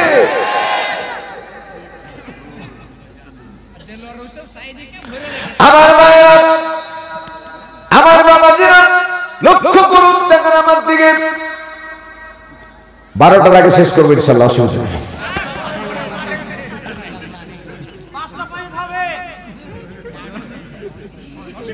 পাঁচটা মানে কাল 5টা, মানে তোমার কথা যে 5 হলে তুমি আর জালসা তো বাতাল মারি ছেড়ে দেবো, তোমার আর জালসা করতে দিব না। আমার ভাইরা, আমার বাবাজিরা, যেহেতু আগামী কালকে প্রোগ্রাম আছে, বেশিক্ষণ দরকার নাই। আমার বাইরে কোন কোন সংস্থানে আমি হযরত ইউসুফ আলাইহিস সালাম দাঁড়িয়ে আছেন, জুলেখা দাঁড়িয়ে, দরজা যেমন খুলে গেল, স্বামী হিসেবে, প্রেসিডেন্ট হিসেবে রাগ করা দরকার আছে না? নাই? রাখবে না? উলঙ্গ স্ত্রী দাঁড়িয়ে আছে, ইউসুফ এখানে দাঁড়িয়ে, কারণ কি? কি ব্যাপার আছে, কি আছে? স্ত্রী কাঁদবে আর বলে, তোমার বাড়ি ফাঁকা পায়া তোমার গোলাম আমার চরিত্রে কালিমা খাচ্ছে। নাউজুবিল্লাহ বলে আরো জোরে। হযরত ইউসুফ জিজ্ঞেস করলেন, ইউসুফ রে, কি শুনলাম, কি করেছো তুমি? হযরত ইউসুফ বললেন, মনির, 1 বছর 2 বছর না, 13টা বছর কাটাই দিলাম। আমার চরিত্রের মধ্যে এতটুকু কালি কি আপনি দেখেছেন? যত ষড়যন্ত্র করুক না কেন আপনি স্ত্রী জুলেখা, এতে আমি ভীতু নই, কারণ আমার আল্লাহ তাআলা দেখতেছেন। আমার প্রেসিডেন্ট বলতেছে, ও জুলেখা, সত্য করে বলো, কে দোষী? জুলেখা বলছে, আমি দোষী না, ইউসুফ দোষী। ইউসুফ বলছে, আমি দোষী না, জুলেখা দোষী। প্রথমত আজরে মেসের বলল, জুলেখা রে, তুমি যদি নির্দোষ হও সাক্ষী প্রদান করো, সাক্ষী দাও। জুলেখা বলতে চাই, 1 নয় 2 নয়, 27টি বছর ধরে তোমার সাথে আমি ঘর সংসার করি, আমার সাক্ষী তুমি চাও। এটা কোন সাহসে চাও? মেয়েদের কল্লা বড়, যদি জিততে না পারে কান্দা কান্দা মামলা জিতে দিবে, অন্যায় করবে, বাকিটা থাকে। আমার ভাইরা, আমার বাবাজিরা, যখন মানতে পারলো না, হযরত ইউসুফকে বলল, তুমি যদি নির্দোষ হও সাক্ষী প্রদান করো। হযরত ইউসুফ আলাইহিস সালাম বললেন, মনির, আমার সাক্ষী আছে, আমার সাক্ষী আছে, কোথায় তোমার সাক্ষী নিয়ে আসো? হযরত ইউসুফ আলাইহিস সালাম বললেন, আপনার স্ত্রী আমার সাথে যখন এরকম খারাপ আচরণ করার জন্য প্রস্তুতি গ্রহণ করছিল, শরীরের সমস্ত কাপড়গুলি খুলে খুলে মূর্তিকে ঢাকতে আরম্ভ করলো। ওই মুহূর্তে পাশের বাড়ির একটা 5.5 মাসের একটা বাচ্চা, মতান্তরে 6.5 মাসের একটা বাচ্চা, আপনার বেগমের কোলে ছিল, আংটা দড়ির খাটের উপরে বাচ্চাটাকে শোয়া দিয়া আপনার স্ত্রী জুলেখা আমার সাথে কি আচরণ করেছে, এই নীলাভ দৃষ্টিতে তাকায়া তাকায়া মাসুম বাচ্চা দেখেছে, তার রেকর্ড হয়ে গেছে। ওই মাসুম বাচ্চা আমার সাক্ষী। বেগম জুলেখা বলতেছে, দেখো তোমার গোলাম পাগল হয়েছে কিনা, দেখো পাগল কিনা, 5 মাসের একটা ছোট্ট বাচ্চাকে সাক্ষী বানায়। হযরত ইউসুফ তার জবাব দিলেন, 5 মাস 2 মাস না, আমি যদি সত্য পথে থাকি, আমার আল্লাহ তাআলা মাত্র 1 দিনের বাচ্চাকে দিয়ে আল্লাহ সাক্ষী প্রদান করাবে। কথার মধ্যে দৃঢ়তা বুঝতে পেরে, বিশ্বস্ততা বুঝতে পেরে, আজ দিন এসে বললো, যাও তুমি তোমার সাক্ষী নিয়ে আসো। সাক্ষীকে যখন কোলে করে নিয়ে আসছে, আল্লাহু আকবার, জোরে বলেন আল্লাহু আকবার। সাক্ষীকে কোলে করে নিয়ে আসতেছে। এবার আর মাত্র 3টা সিঁড়ি হলে ওই সিঁড়িটা দিয়ে নেমে ওই ঘরের মধ্যে নামবেন। 3টা সিঁড়ি বাকি থাকতে 5.5 মাসের বাচ্চার জবাব দিয়ে বলল আসসালামু আলাইকুম ইয়া আহলাল বাইত। চিৎকার করে বলেন মারহাবা। কিছুক্ষণ পূর্বে জুলেখা খিলখিল করে হাসতেছিল, উপহাস করতেছিল। 5 মাসের বাচ্চাকে দিয়ে সাক্ষী দেওয়া হবে। নিশ্চিত জুলেখা বলতেছে ইউসুফ পাগল হয়ে গেছে। কিন্তু যখন সালাম দিয়ে দিল জুলেখা তখন কাঁপতে শুরু করলো। ব্যাপার কি? জবান তো খুলে গেছে। আল্লাহু আকবার। আমার মায়েরা যখন স্বাভাবিক ঘরের মধ্যে এসে পড়ল, ওই মুহূর্তে যখন প্রেসিডেন্ট জিজ্ঞেস করতেছে কে দোষী, ইউসুফ দোষী না। যখন তুমি সালাম প্রদান করেছো তোমার জবান খুলে গেছে।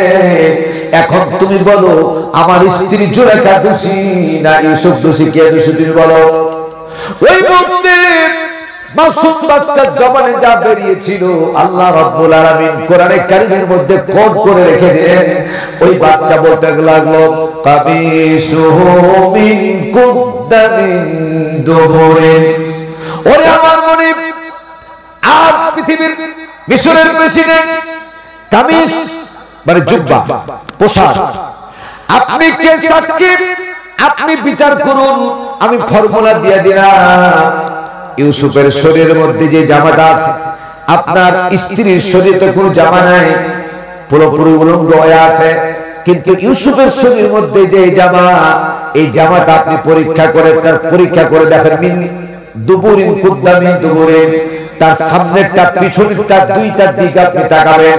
যদি পিছনের দিক ছেঁড়া থাকে তাহলে আপনার স্ত্রী জুলেখা দোষী, আর যদি ইউসুফের সামনের জামা ছেঁড়া থাকে তাহলে ইউসুফ দোষী।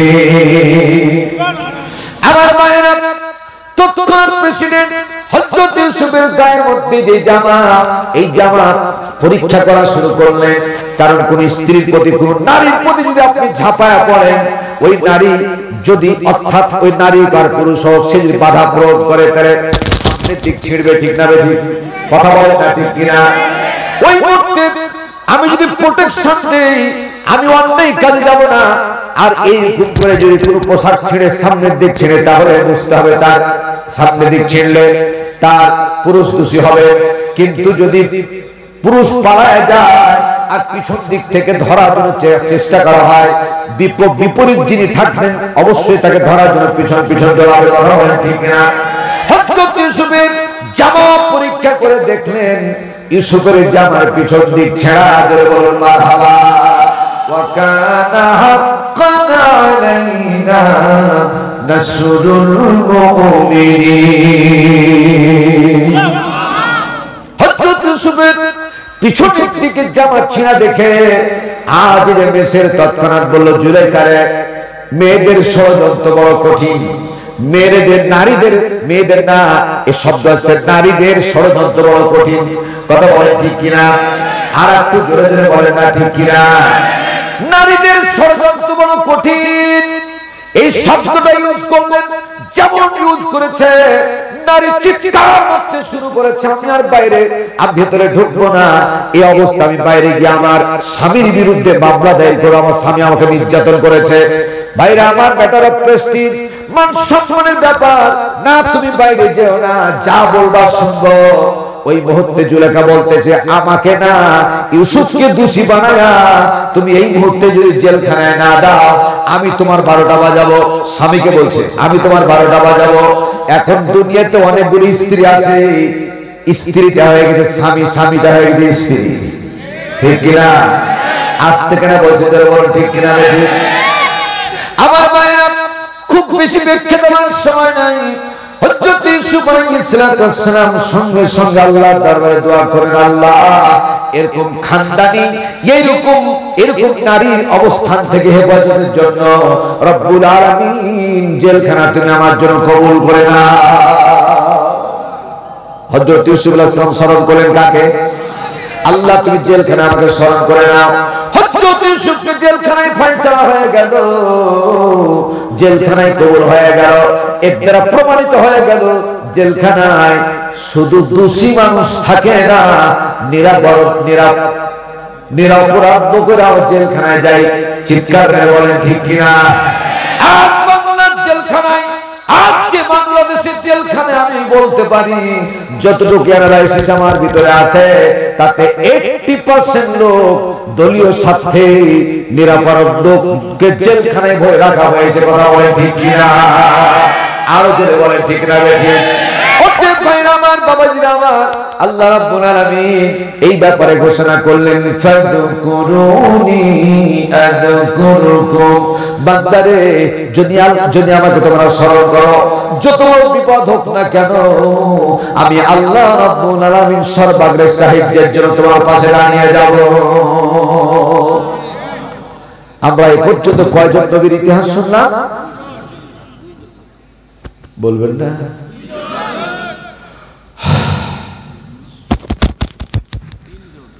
দুইজন। আমার মায়েরা, এবার মাত্র সংক্ষেপে বাইপাস করে দিয়ে একজন সাহাবীর ঘটনা বলে আলোচনার শব্দটা কনক্লুশন টানবো ইনশাআল্লাহ। একজন সাহাবী, কয়জন সাহাবী? একজন সাহাবীর ঘটনা। আমার মায়েরা, অত্যন্ত গুরুত্বপূর্ণ ঘটনা। ফাযকুরুনি আযকুরুকুম এর শেষ শব্দটা আপনার সামনে আলোচনা করতে চাই, করব কিনা? সাহাবীদের ভিতরে উল্লেখযোগ্য ঘটনা, কাদেসিয়ার যুদ্ধের পরে মহারাজনগর অবরোধ করেছিলেন হযরত সাদ ইবনে আবি ওয়াক্কাস রাদিয়াল্লাহু তাআলা আনহু। হযরত সাদ ইবনে আবি ওয়াক্কাস ছিলেন রাসূলের আপন মামা। রাসূলের আপন, বলেন বলেন, আরে কথা তো বলবেন। এই সাহাবীটা রাসূলের কে ছিলেন? আপন মামা।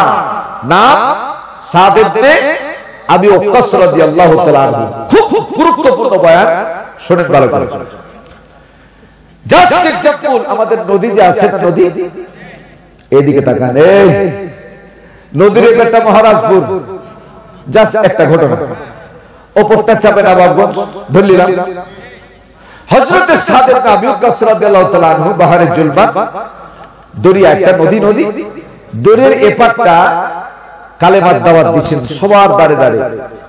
ও যুবকেরা, ভাইরা বসো, ভাইরা, আরে তোমাদের জন্য তো আল্লাহর বরকত, আল্লাহর রহমত আছে, বস বস, ওটা ওটি করো না বাপ,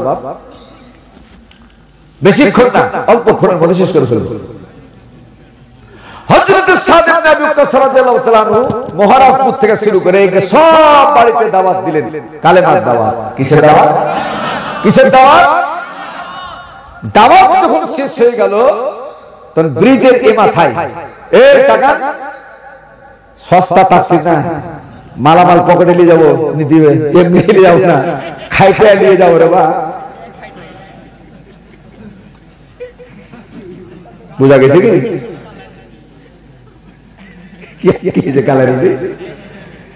কালারুটি খাবো, রাইতে কালারুটি খাবো।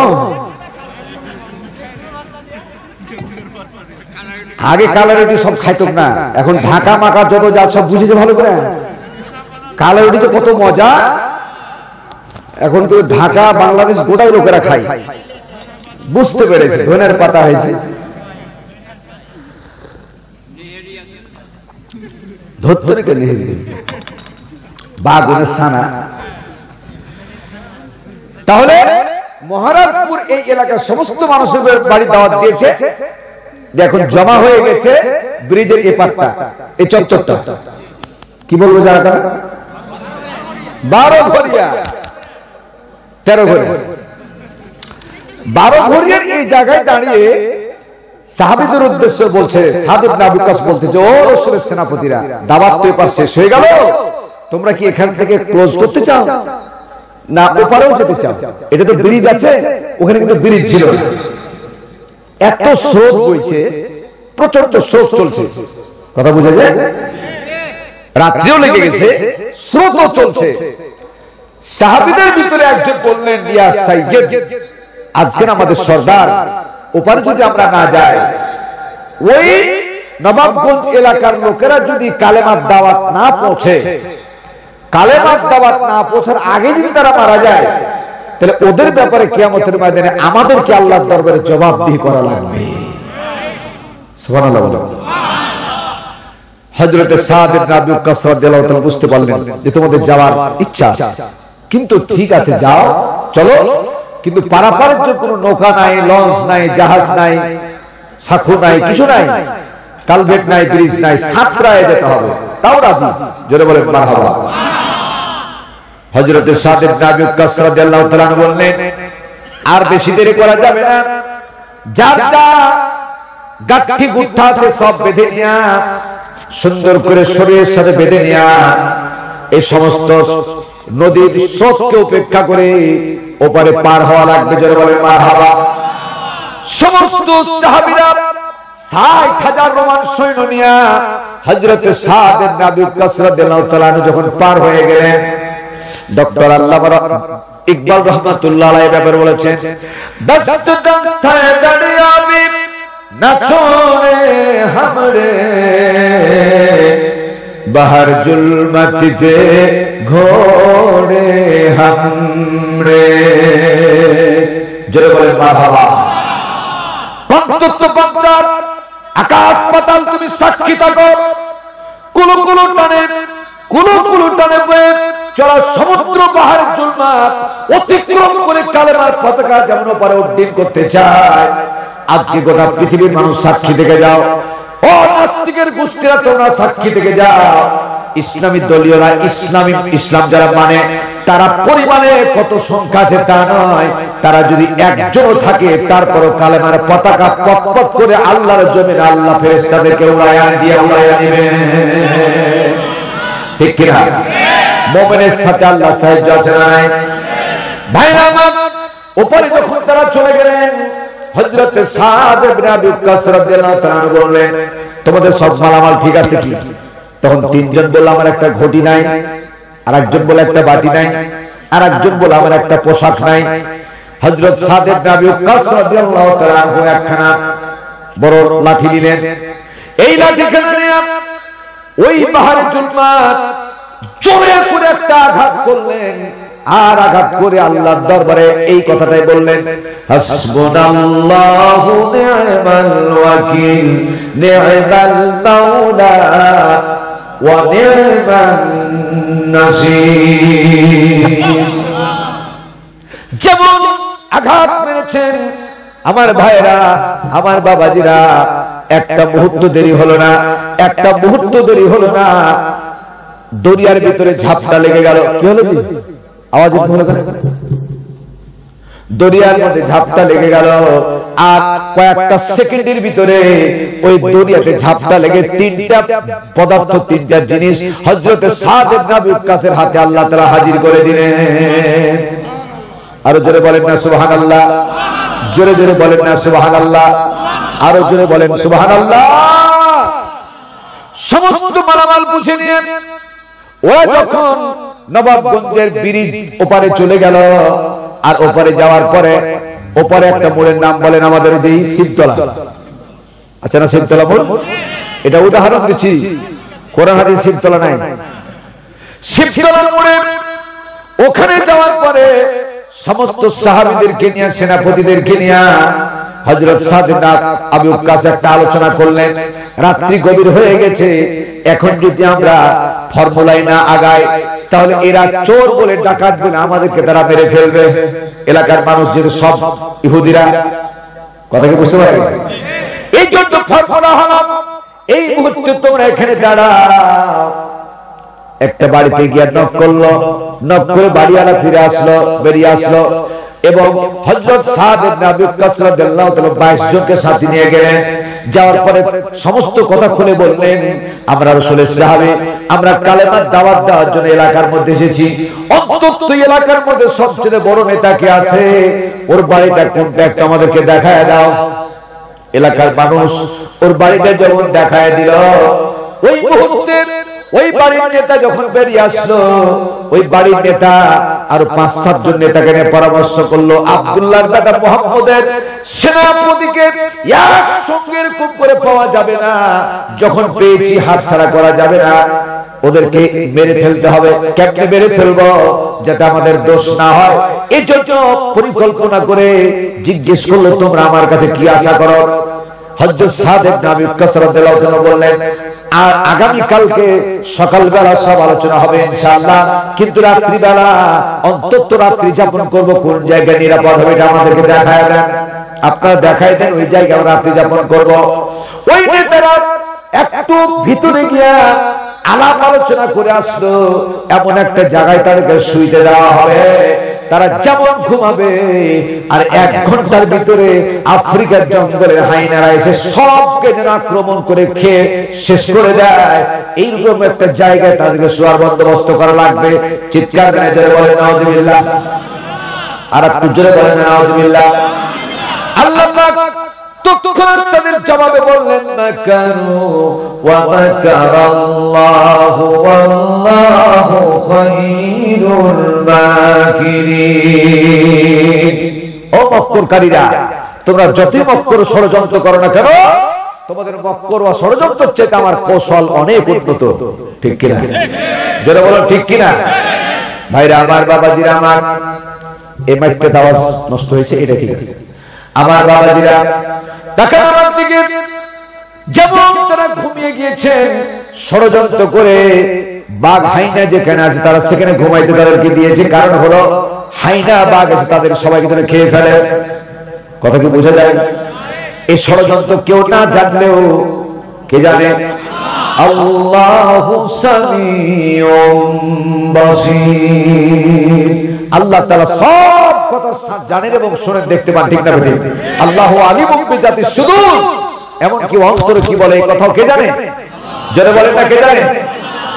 আমার ভাইরা তাদের ষড়যন্ত্র বুঝতে পারলেন, সঙ্গে সঙ্গে ওহী গায়রে মাতলু ইশারা করলেন, ও সাদ ইবনে আবি ওয়াক্কাস, ঘুমায়ো না, ঘুমায়ো না, সেনাপতিদেরকে সবাইকে উঠায়ো না, তাদের ভিতরে যারা শক্তিশালী এদের ভিতর থেকে কমপক্ষে 50 জনের বেশি উঠায় নাও, একটা স্টেজ তৈরি করো। স্টেজ তৈরি করা তার মানে একটা সুন্নতের আমল করা লাগবে। স্টেজ তৈরি করলেন, মাটি একটু উঁচু করে দিয়া সেখানে তিনি দাঁড়ালেন। দাঁড়ার পরে তোমার বক্তব্য কি বলো? হযরত সাদ ইবনে আবি ওয়াক্কাস রাদিয়াল্লাহু তাআলা আনহু আংটা তরবারি হাতে নিলেন। আমার ভাইরা 4.5 হাত লম্বা এই তরবারি খানা হাতে নিয়া জঙ্গলের দিকে ইশারা করা শুরু করলেন।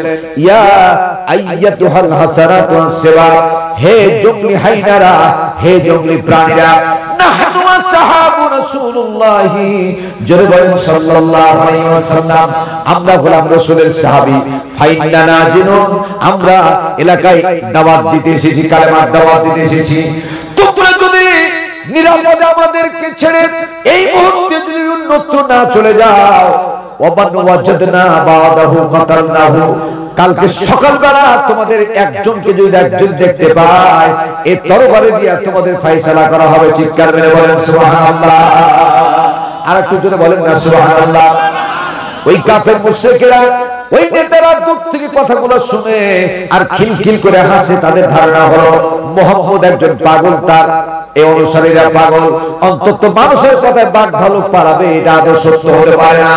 ইতিহাস সাক্ষী, ইতিহাস সাক্ষী, হযরত সাদ ইবনে আবি ওয়াক্কাস রাদিয়াল্লাহু তাআলা আনহু আল্লাহ পাকের শরণ নিয়া, সাহায্য নিয়া, যেমন বুখারীর শরণের মধ্যে এটা আছে। ভাইরা আমার, তৎক্ষণাৎ বুখারীর মধ্যে বর্ণনা আছে, সেটা যদি সকালবেলা তোমাদের সাথে দেখা হয় বাঘ ভালুক, তাহলে তোমাদের ফয়সালা করা হবে। এক মুহূর্ত হযরত সাদ ইবনে আবি ওয়াক্কাসের ঘোষণার পরে বাঘ ভাল্লুক গুলো একটা মুহূর্ত দেরি করলো না। বাঘের লাইনে বাঘ, সাপের লাইনে সাপ, সিংহের লাইনে সিংহ, জঙ্গলি যতগুলা প্রাণী ছিল শুধু একা না, তাদের আড্ডা বাচ্চা গুলাকে মুখে করে নিয়ে আর্মি যেমন করে ফরিং করে এলাকা দিয়ে ছেড়ে চলে যায়। হযরত সাদ ইবনে আবি ওয়াক্কাসের ঘোষণার পরে পরে একটা মুহূর্ত দেরি করলো না, আফ্রিকার জঙ্গলকে খালি করে সমস্ত ভাইরা অন্যত্র চলে গেল। وكان حقا علينا نصر المؤمنين, তোমরা যদি মুমিন হও এরকম সাহায্য আল্লাহ তোমাদেরকেও করবে। ঠিক না বেঠিক? হযরতে সাদ ইবনে আবি ওয়াক্কাস রাদিয়াল্লাহু তাআলা প্রত্যেকটা মুহূর্তে স্মরণ করেছিলেন কাকে? ফাজকুরুনি আযকুরুকুম, আযকুরুকুম। আজকের মতো শেষ। আগামী কালকে আমার দোস্ত আসবে, আমার মতনই ফর্সা, ওইও কালো, নামও কালাম, ও দেখতো কালো। আর আমার নামও বাসি, আমার নাম কামও বাসি, টাটকালো। যাই হোক, রাজশাহী দূর জায়গা, দূর থেকে আসবে। আমরা একসাথে লেখাপড়া করছি, অনেকটা একসাথে বন্ধুত্ব আমাদের সম্পর্ক। খুব ভালো আলোচনা করবো ইনশাল্লাহ। আপনারা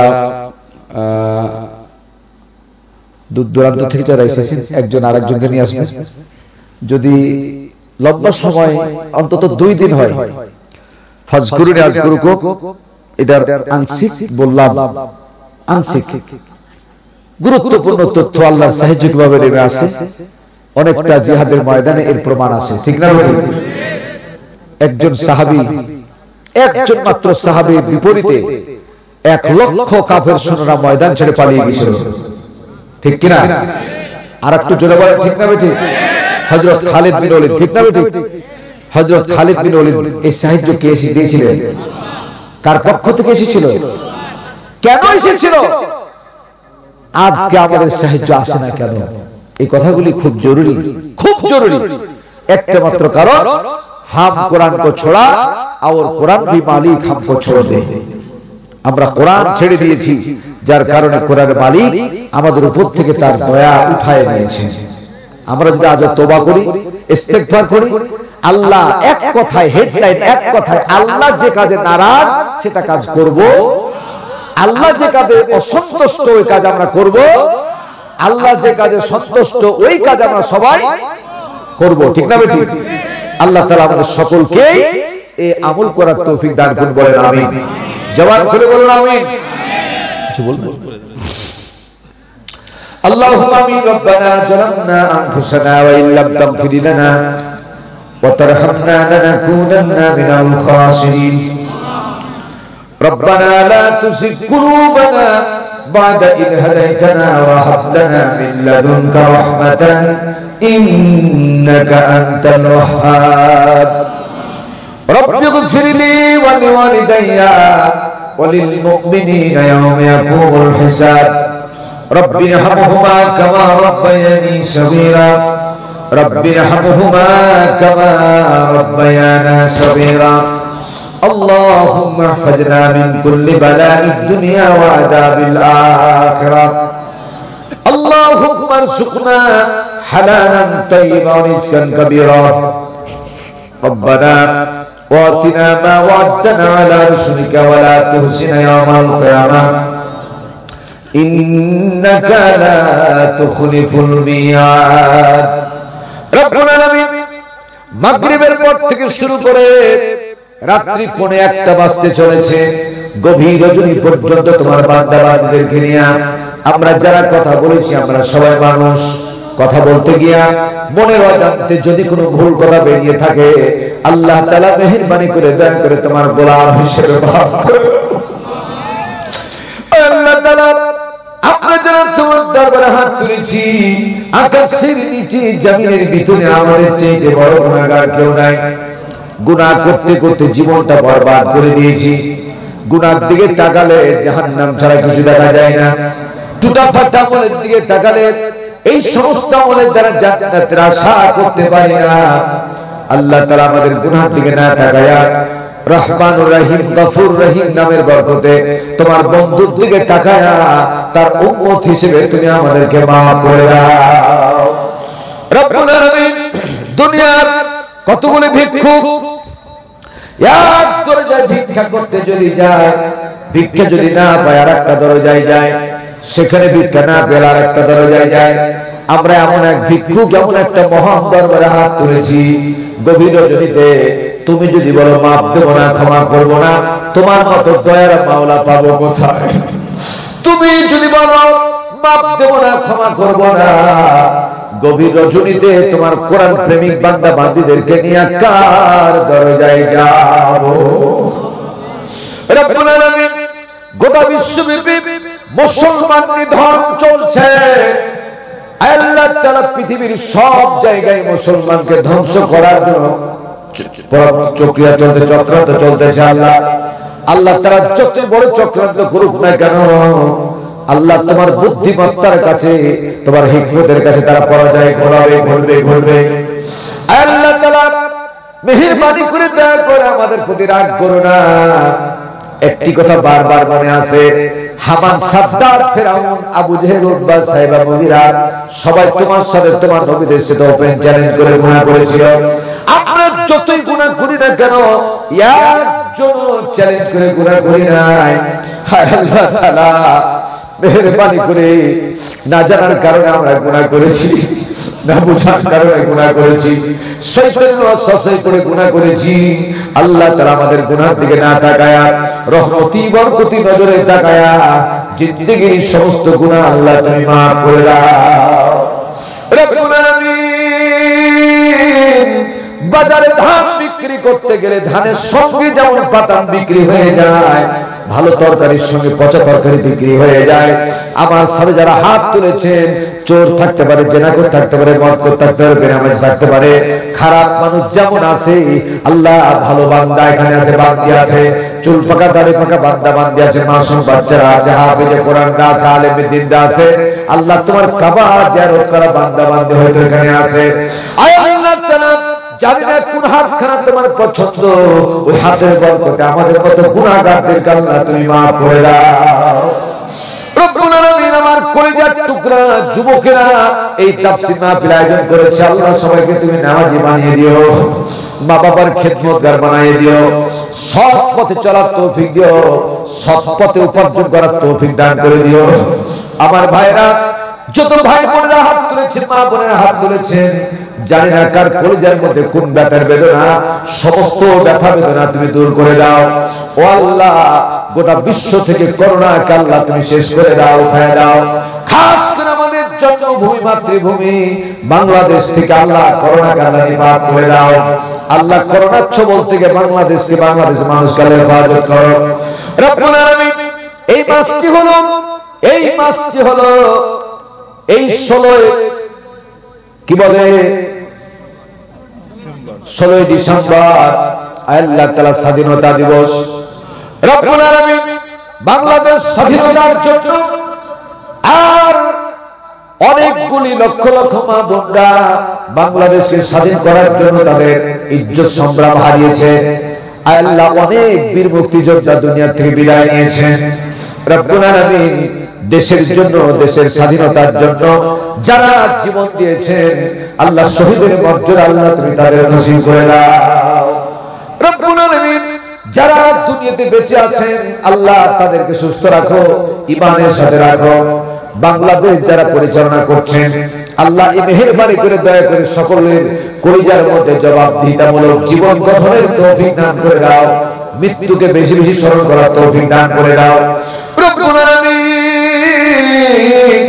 নাস্তিকতাবাদ ইসলামকে মুছে ফেলার জন্য চক্রান্ত করতেছে, আলেম ওলামাকে বেইজ্জত করার জন্য চক্রান্ত করতেছে। আল্লাহ তাআলা মেহেরবানি করে দয়া করে অনেক হক্কানি আলেম ওলামা বড় কঠিন বিপদগ্রস্তের মধ্যে রয়েছে।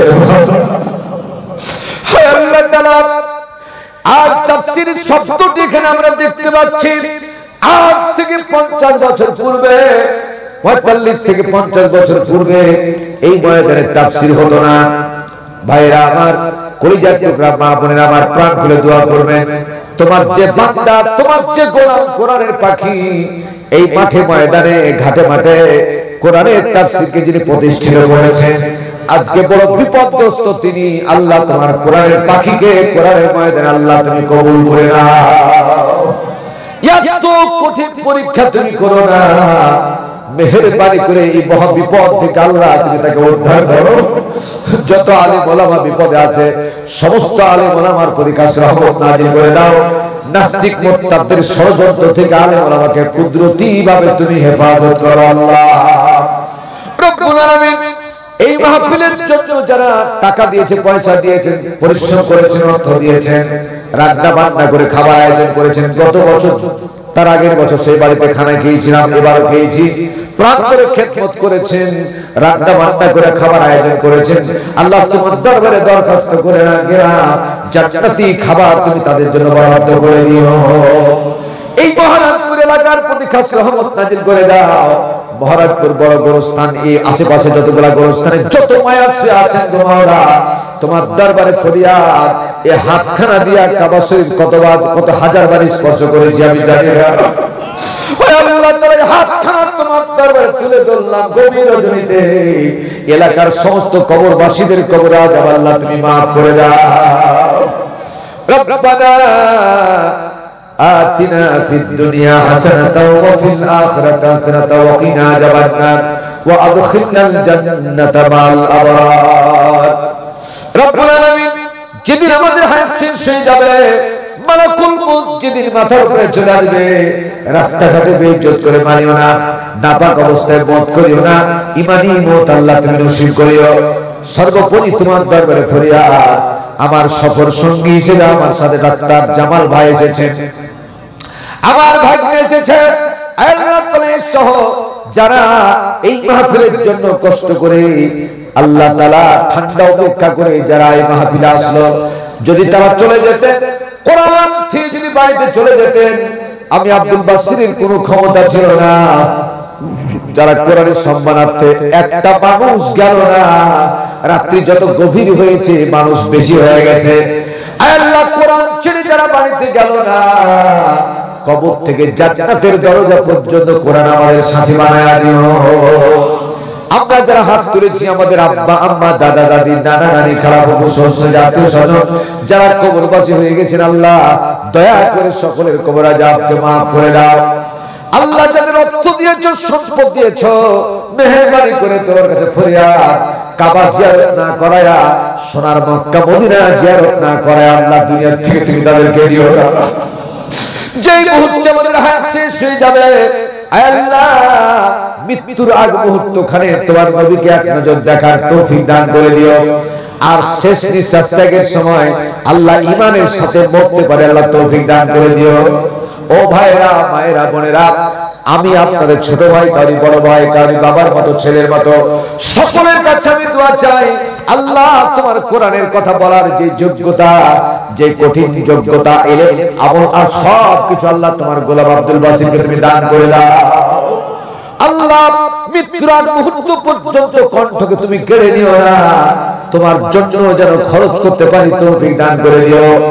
দেশে বিদেশের যতগুলি মাহফিল দিয়েছো, প্রোগ্রাম রয়েছে, রব্বুল আলামিন সঠিক সময়ে গিয়ে মাহফিলগুলি করতে পারি এই যোগ্যতা আল্লাহ তুমি দান করে দিও।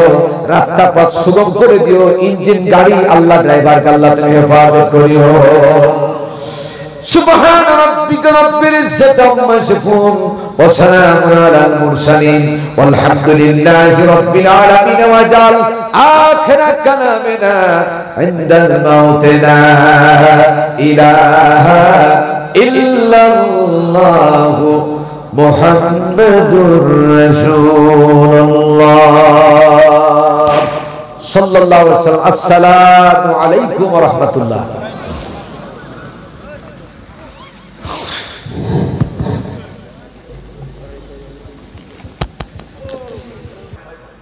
ভাইরা আমার, আল্লাহ নবী দরজা খুললেন।